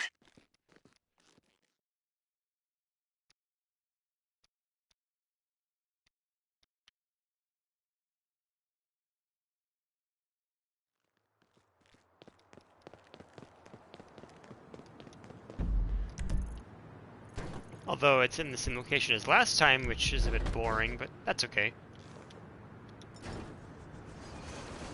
Because there are a few different places there where it can spawn. One of them is around the casino. There's one that's kind of by this overpass that's like right somewhere over like here. Yeah, it would be like around like here-ish.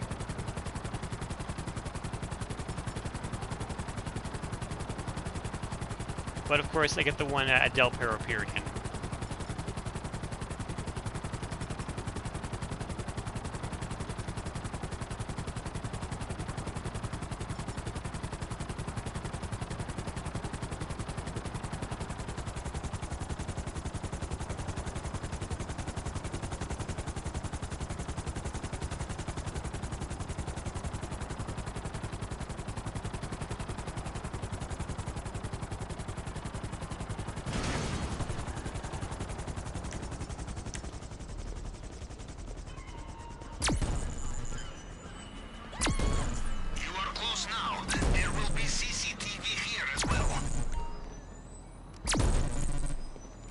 There we go.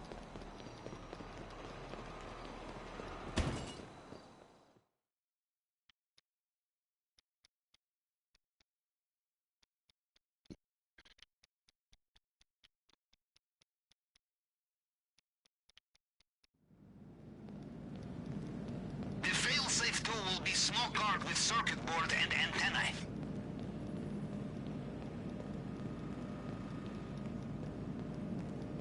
This is probably me over here again. Yep. Do you have it? I suggest you leave fast.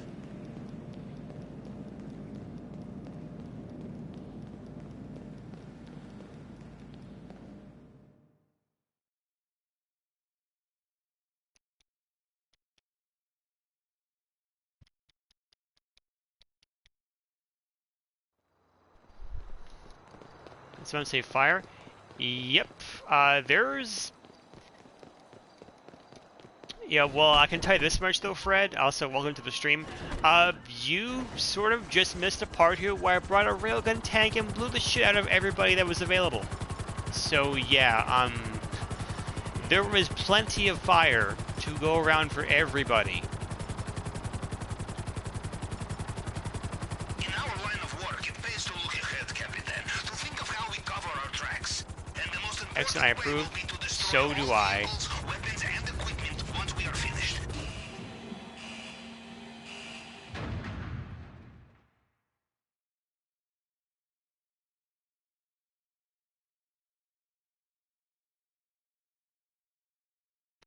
I'm actually about to wrap up the setups for this next heist.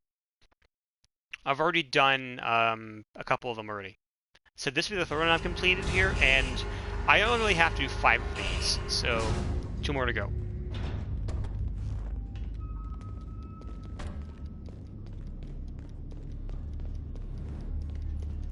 And the last 2 are, for the most part, pretty straightforward. Cutting torch.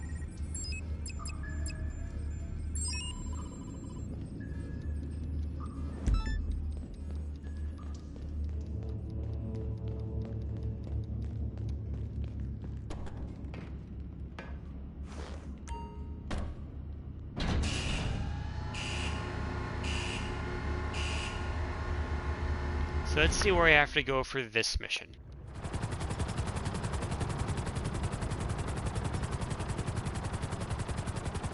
No loose ends. Mr. Rubio takes hold of loose end. He will strangle you with it, yes? Okay. To get through the drainage tunnel, we will need to cut the grate. To get through it underwater, we will need correct type of cutting torch. These we should be able to find easily at construction site. Although, less easy will be the armed guards. Apparently, industrial equipment goes missing very often in Los Santos. Gee, I wonder why that is.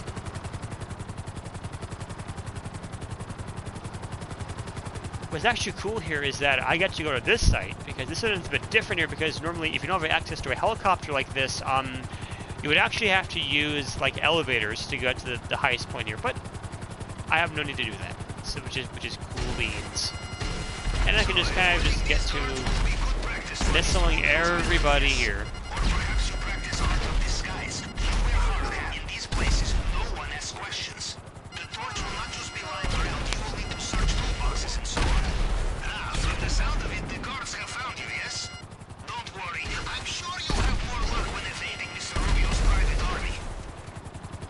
There we go. Now we're just gonna land up here and then gotta find which toolbox has the kiting torch in it. Just gotta very gently touch down at about there. Okay, good.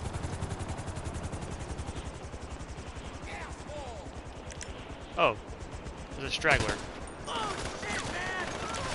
On my watch. Oh, and there it is. Cool. Nice. First one I search and it's there. Makes my job easier. Did you have it yet? Bring it back to me and I will store it for final operation.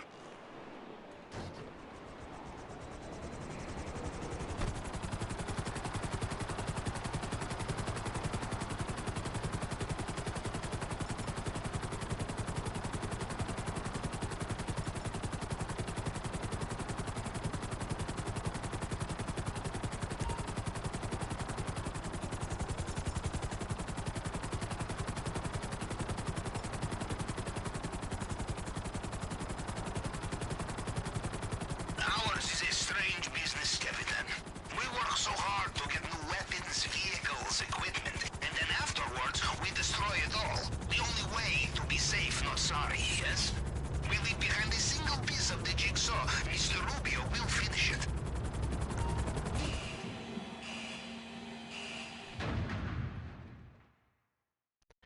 Now I wonder if I'm gonna get the Merryweather mission for the weapons. It's gonna be kind of cool to show off. There's one thing I do kind of like about the stream so far is that I've actually shown off both variations of the loot sources thing, as to say, the safe in the basement as well as the display case.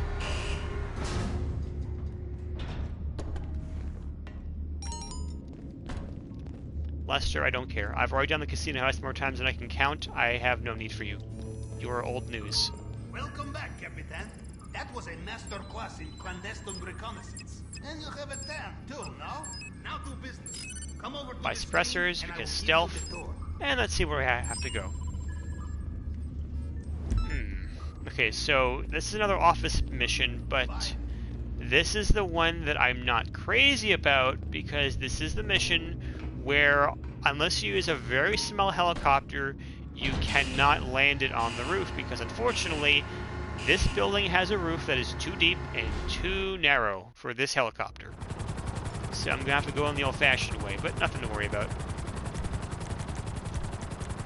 When it comes to our weapons supply, we must leave no paper trail. And you know the easiest way to have no paper trail? Stealing. I have identified a group bringing in a shipment of unregistered weapons. Should be perfect for us. They are typical Americans, operating out of skyscraper offices. Coordinates should be with you now.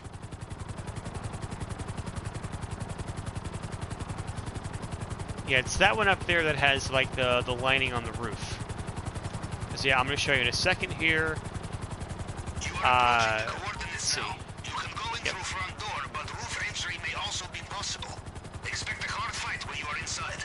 Yeah, see, there's, like, pretty much nowhere I can really land this thing here, because if I try to do it there, here, the south dish is going to catch on the blades. They got the solar panels on the roof here, and if I try dip down here, though, then, yeah, it's not gonna fit.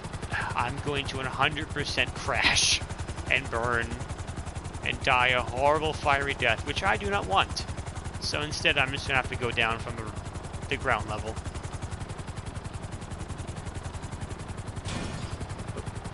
Little love tap there. And just put myself down. Nice. Carbine. Oh no! I think Frank take cover! Get out of my face.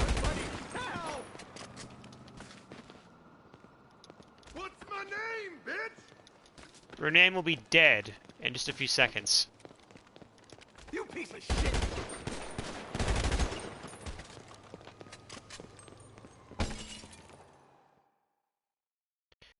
Though, aside from the factor that these guys will now know that I'm here, the mission really doesn't change much at all.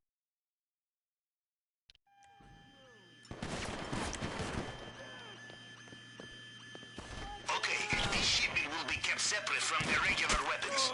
Look for gun.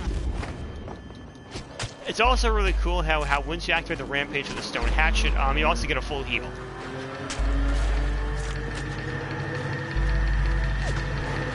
So yeah, I can literally just run around like a moron and just kill everybody and not have to worry about dying. Provided, of course, that I actually kill somebody. Hit the guy.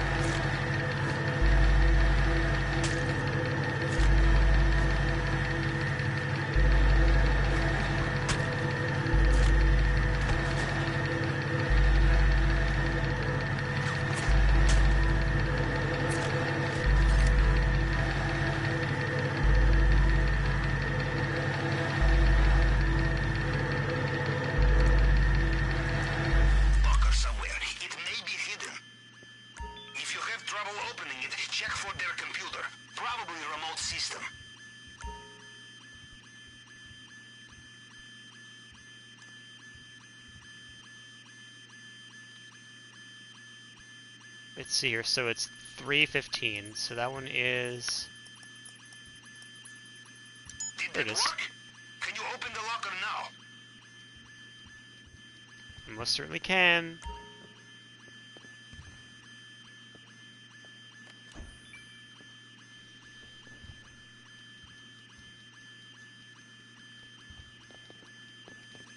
Oh, yeah, how do I press the button? Take them. The kind of people to have cache of unmarked weapons will try very hard to kill you when you steal them. Move fast and watch out. You know, Capitan?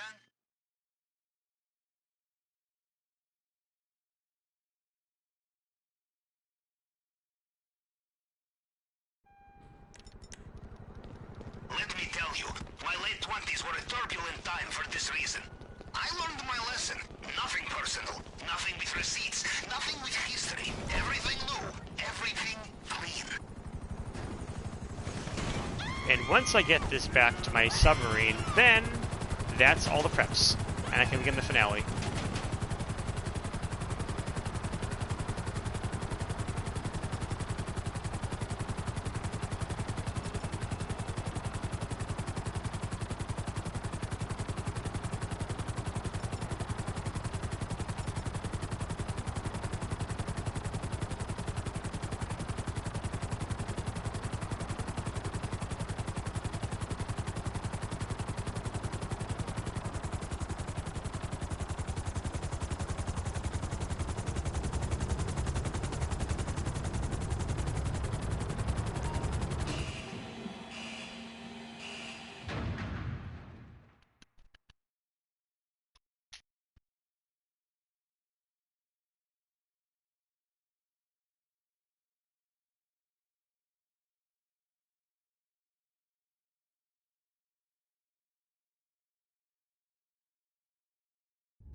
Alright, let's get this show on the road.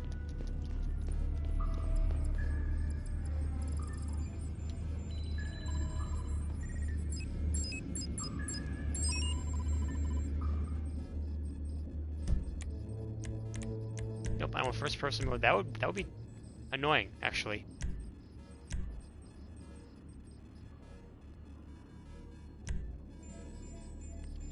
Yeah, so Kosatka, drainage tunnel, main dock, and what the heck, here, let's go nighttime.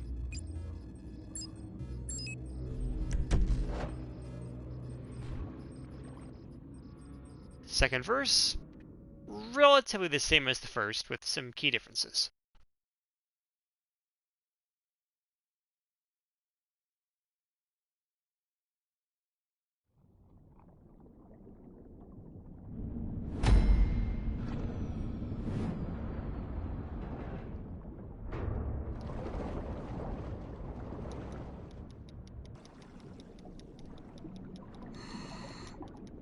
I like to imagine in my head that, because I did the first time in the daytime, and the second time in the daytime here, I sort of robbed this guy twice in the span of one day.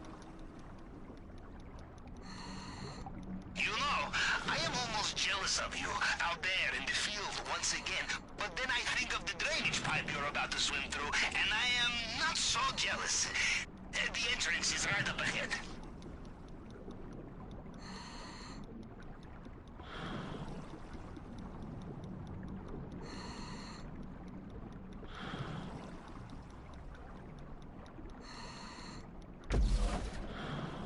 You are a good swimmer. The maintenance room is not far.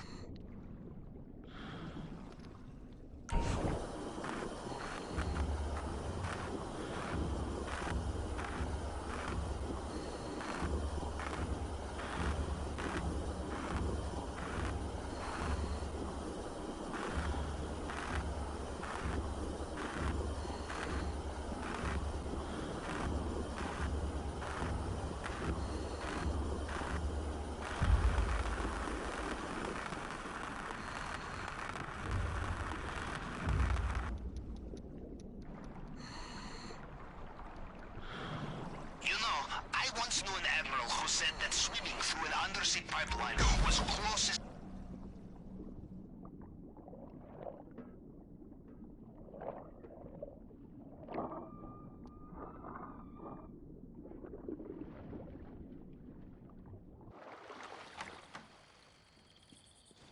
Yep.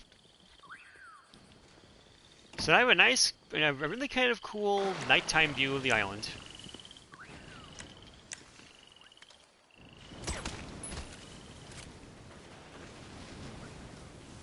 Well, judging from the lack of terrified screams, I will assume you made it through the uncharted tunnel and into the den of strung-out militiamen. Good. Things are going according to plan, huh? Now, let's see what he has for us in the vault this time. Okay. You're in the area where Mr. Rubio's personal bodyguards operated. These men will know every soldier under their command. No disguise will fool them.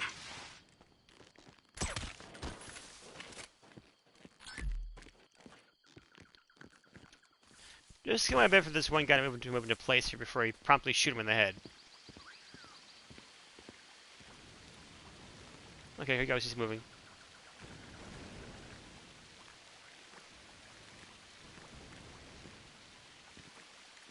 Hey, dude. Bye, dude.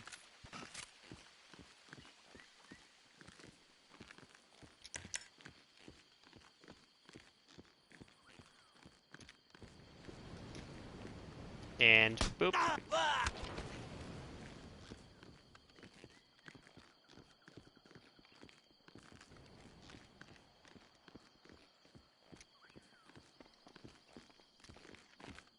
And goodbye.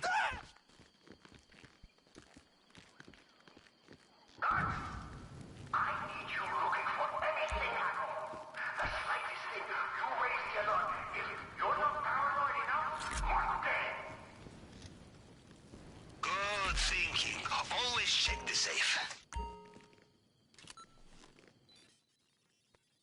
And we commence the hack. Good, you are at the scanner. The tool we stole from the head of cybersecurity will find partial prints left on the scanner. You just have to cycle through them to match them up to the target print. Do not give up on a locked door. Why not ask the guard nicely for the key? Set that up here, that's good. And then the last one should be some matter of moving into place here. Okay, now up, there we go. My throat's a bit dry. I want to get a drink after this. That's good. Okay. Nice. That's 1, 2, 3.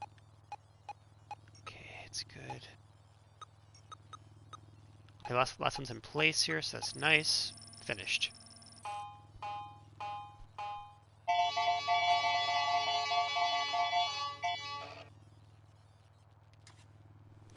So, because I'm going for the display case here, getting to the primary loot is a bit different. Welcome back. And how good it is to be back here. And what's especially cool here is that not only did I get the display case, but That diamond there is actually currently the most valuable loot source that you can get so far. So this one, all you have to do is just kind of just hold the button down here, and you have to make sure that the heat gauge does not get too full. And you will need to be very careful.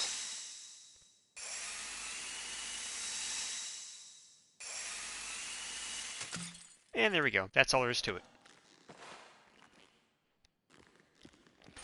You know the only diamond bigger than this? The one on my ex-wife's finger. Peel that back, then I am impressed.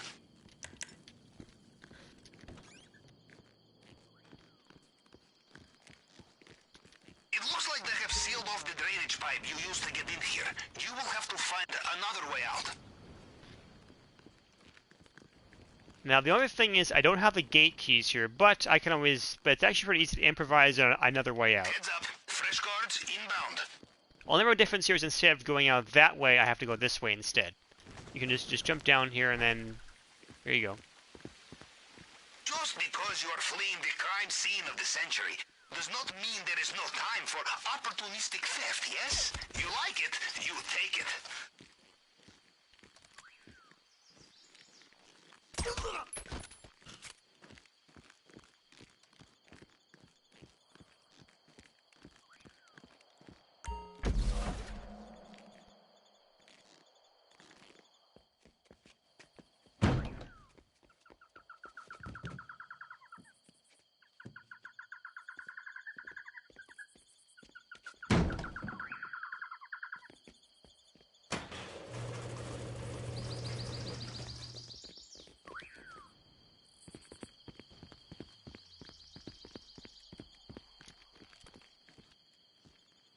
Well done. The compound is done. The only thing left to do is escape. Carry on like this and they will never know you were there. Not a problem. A little hiccup, but easily corrected. Your extraction point is at the main docks, on your radar now.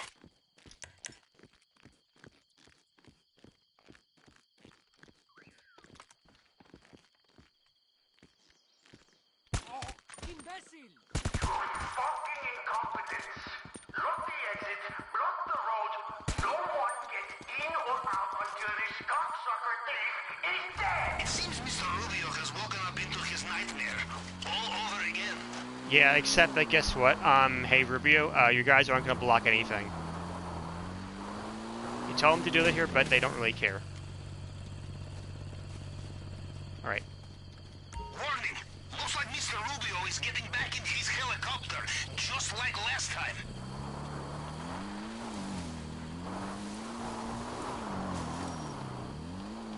It is kind of tricky sometimes to navigate through all these trees here because it is a bit hard to tell like what's solid and what isn't.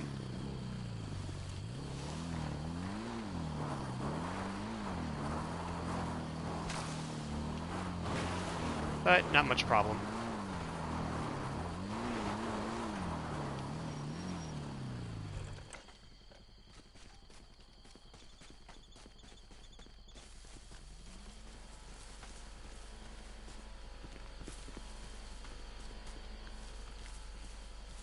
I'm just gonna get this one guy that's here.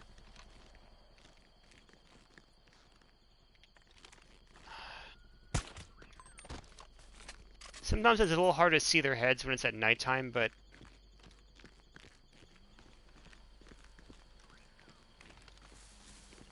That's the main dock. Can you see a boat you can use? and just get the camera. Here we go. And now I'll have to just loot the lockups.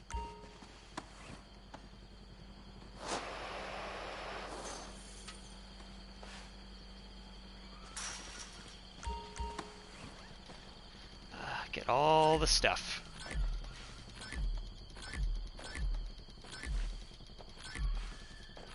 I think I might have to dip into the other lockup as well, because I don't think this will be able to fill the bag, but it's okay.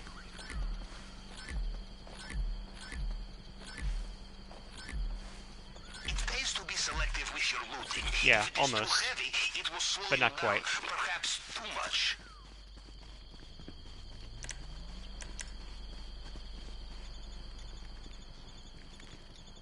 Let's see if I can get a clear shot of this guy. I'm just gonna pop him in the head. There we go. Also, don't mind the guys that are freaking out when I'm doing this here because they won't actually raise any alarms. They're just random civilians or workers or whatever.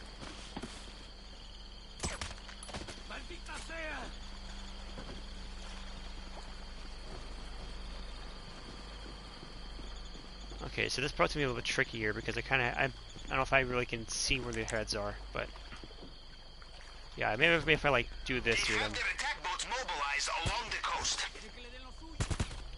Actually, not much trouble. All right, now I have to go for the one over here because number appears. Oh God, not again! Yeah, I imagine that's. Because the thing actually is that Pavel does actually mention at one point here that we actually were not the first people to actually rob El Rubio. So,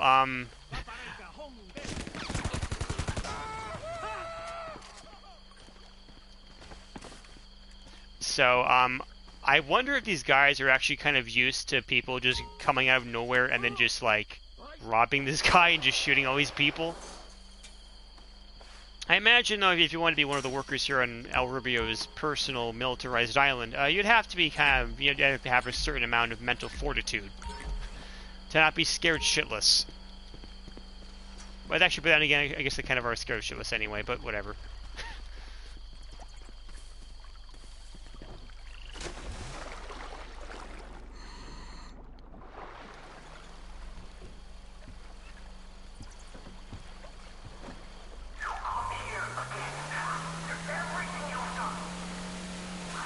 Yes, I know, because you keep buying all this expensive shit for me to steal, Rubio.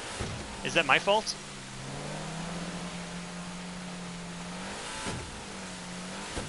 Capitan, I do not want to worry, but there is something out there. Long-range scanners are picking up something big. On the surface, from movement patterns, I would say it is... Never mind.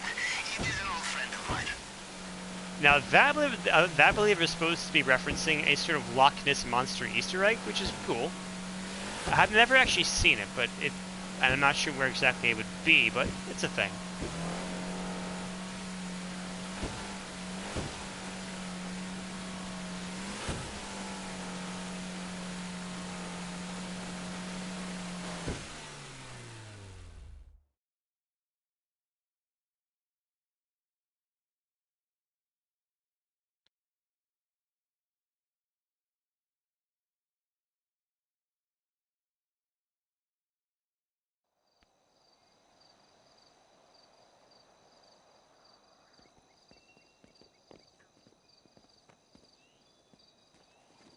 Oh yeah, there we go.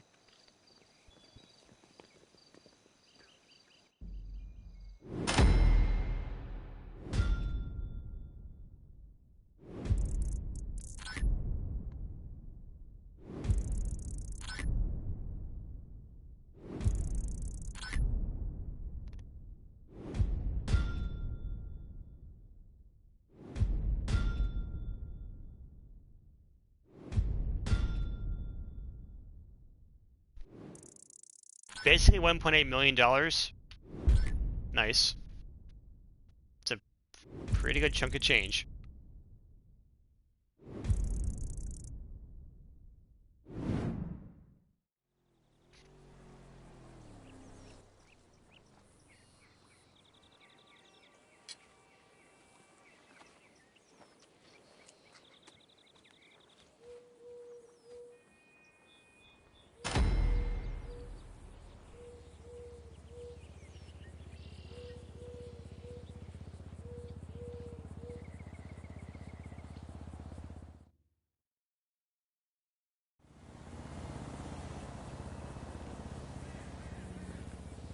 But yeah, so basically, once I kind of wait for Pavel to send me the invite for the next heist, I'm just gonna call it a stream. Let me just get, actually no, I don't even need that here. I can just call in my buzzard. There we go. And there's another mission I could show off while I'm here that's kind of, it pays a bit better, and you technically have to do less work, which is nice. We have to go kind of all the way to the eastern part of Los Santos, though, for this. Because that's part of the strategy, so to speak.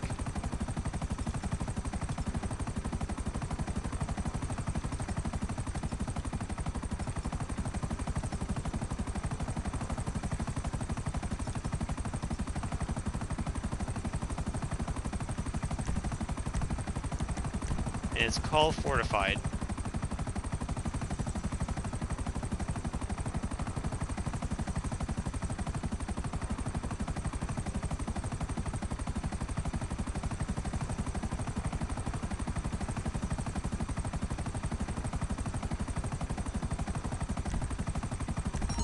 It should be good. Yep, it is. Okay.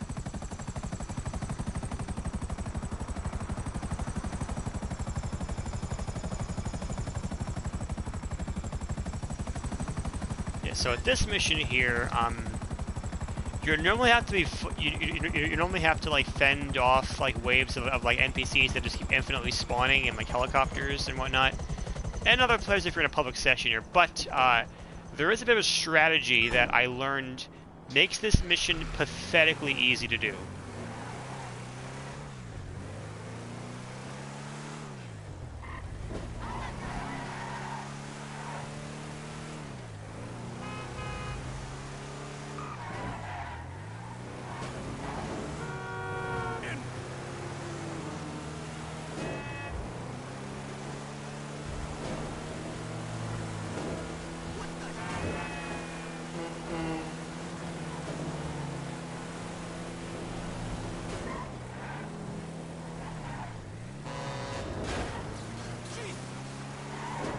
And the strategy is to actually utilize this train tunnel that's over this way. Because it's worth noting here that the enemies that come after you, their AI is atrocious, and they will never follow you down here.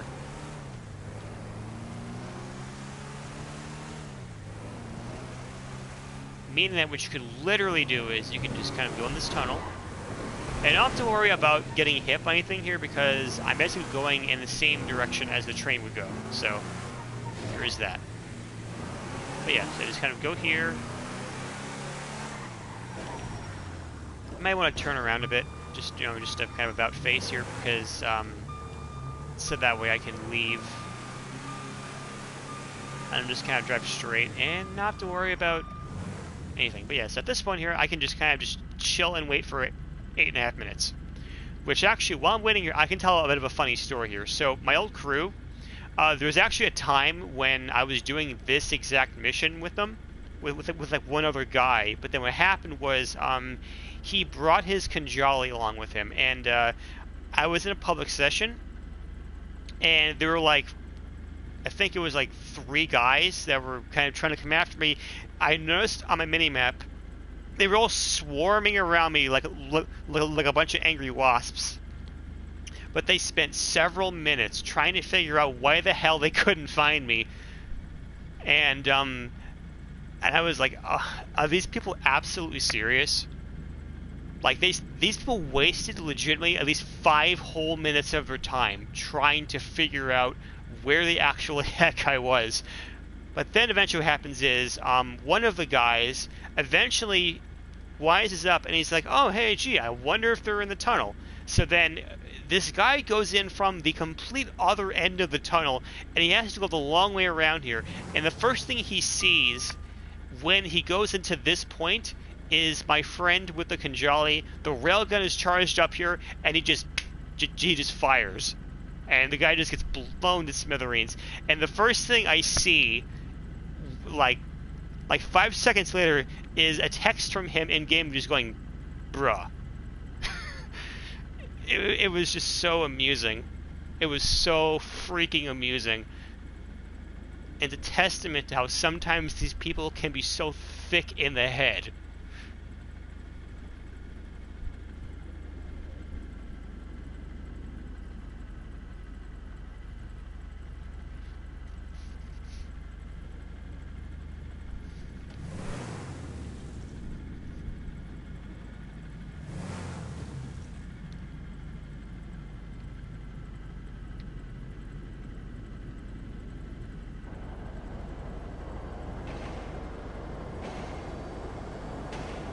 By train, by train.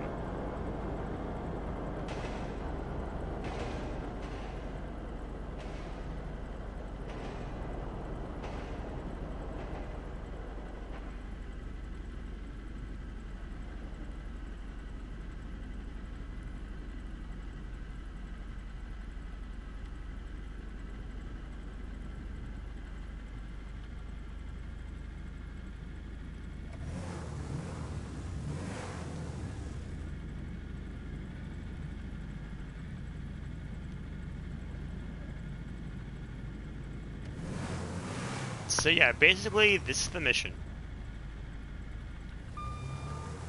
And never mind all those guys that are kind of seem to be swarming around me on my mini-map here, they can't ever come down here. Their pathing is not strong enough.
And I'm gonna want to try to leave the tunnel around maybe like 40-ish seconds though, because well, you'll see why when this mission ends for yourself.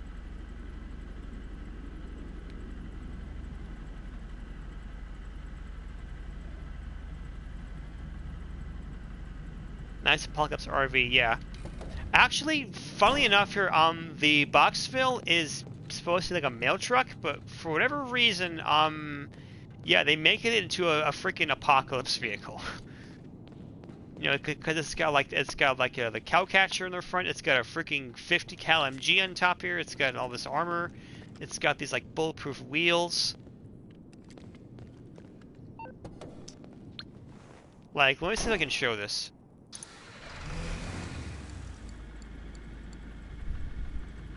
See, like, okay, well, this one is for like a power company, but for the most part, though, it is also for like mail. Actually, I don't know if the mail one is on Warstock or not. I don't know if it might be, but oh yeah, it is. See.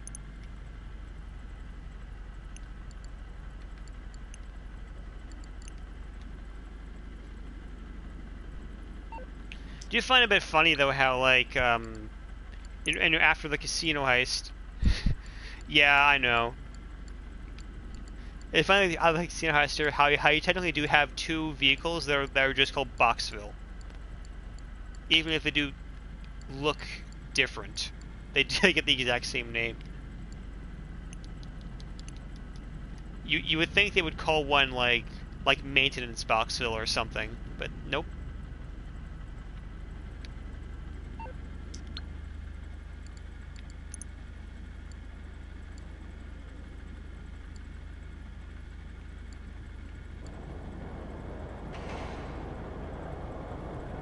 I'm just kind of scrolling through this meanwhile. Also, by the way, the fact that they expect you to pay like almost like $2.5 million for a fire truck, yeah, meanwhile, you could also just call 911 in-game, request the fire service, and just steal the thing here. Like, why would you spend $2.5 million for one of these things? I just don't get it.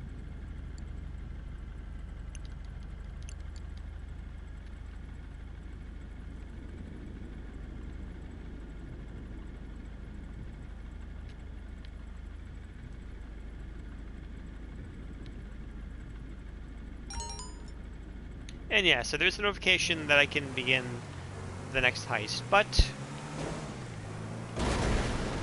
considering we're going for 2.5 hours here, I think that's a good cutoff point. I just need to just get out of the tunnel.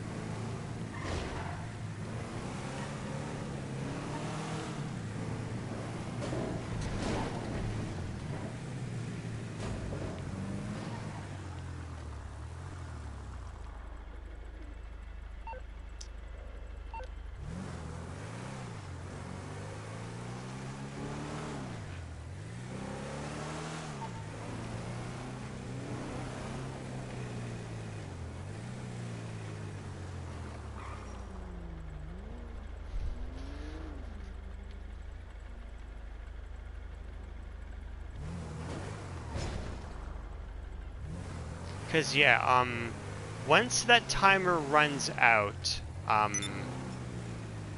like in 5 seconds,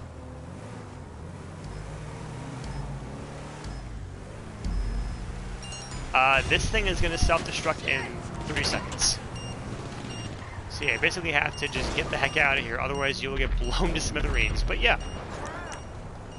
And this one, though, you get like 35,000, which, considering the factor that I was able to do one of those missions during at 20,000 in 3 minutes here, it's not entirely like that proportional, but it's still a good amount of money considering how you can pretty much put it much less effort in.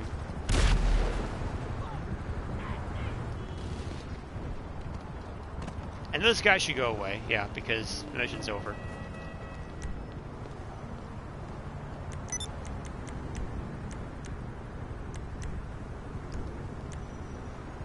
And, what the hell. I'll show this off.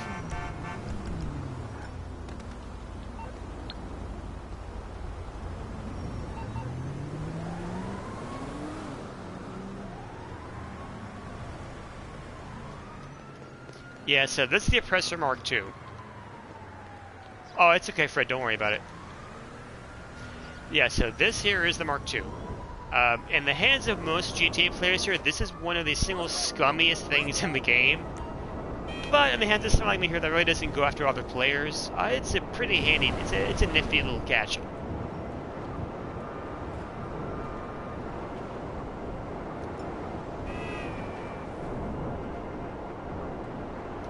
Although, granted, one thing that I am kind of a bit happy about, though, is that, so with the Kosatka, if you go on the periscope, you actually have access to lock-on missiles, and, they're fairly okay, actually, at getting rid of Mark IIs that are being driven by a bunch of freaking belligerent clowns.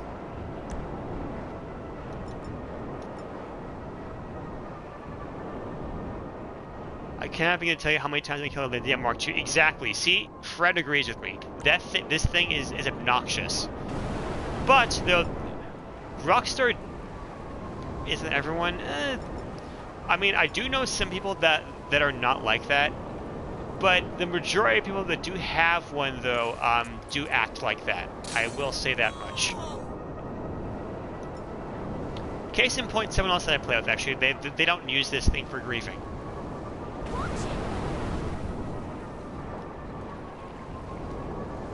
Now, I do actually want to call the Sparrow on them because the only thing is that if you try to land a vehicle on top of the Kosatka and you go inside here, it will get destroyed. So, yeah, Sparrow is good for that.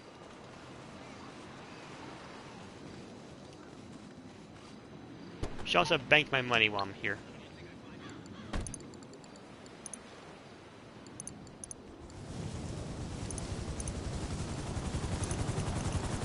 Here we go.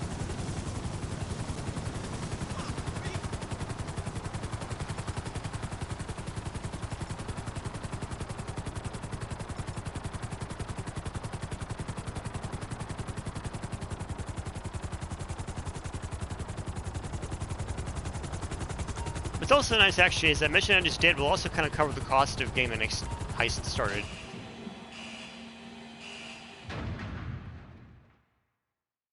Because it is only because that's another great thing about the Cayo Perico heist is that as you saw here, you can get like like $1.5 million here. You can get like 1.7, 1.8 million if you do it solo potentially. But the best part is Setting it up here is only $25,000. That's the miracle of this thing.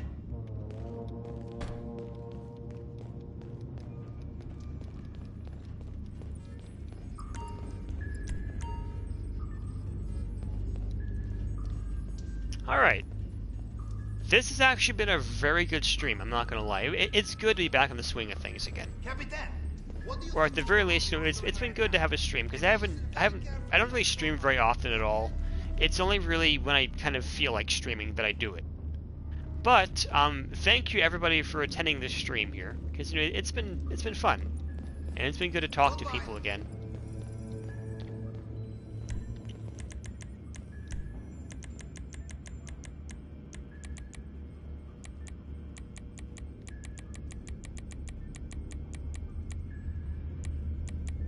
So until then,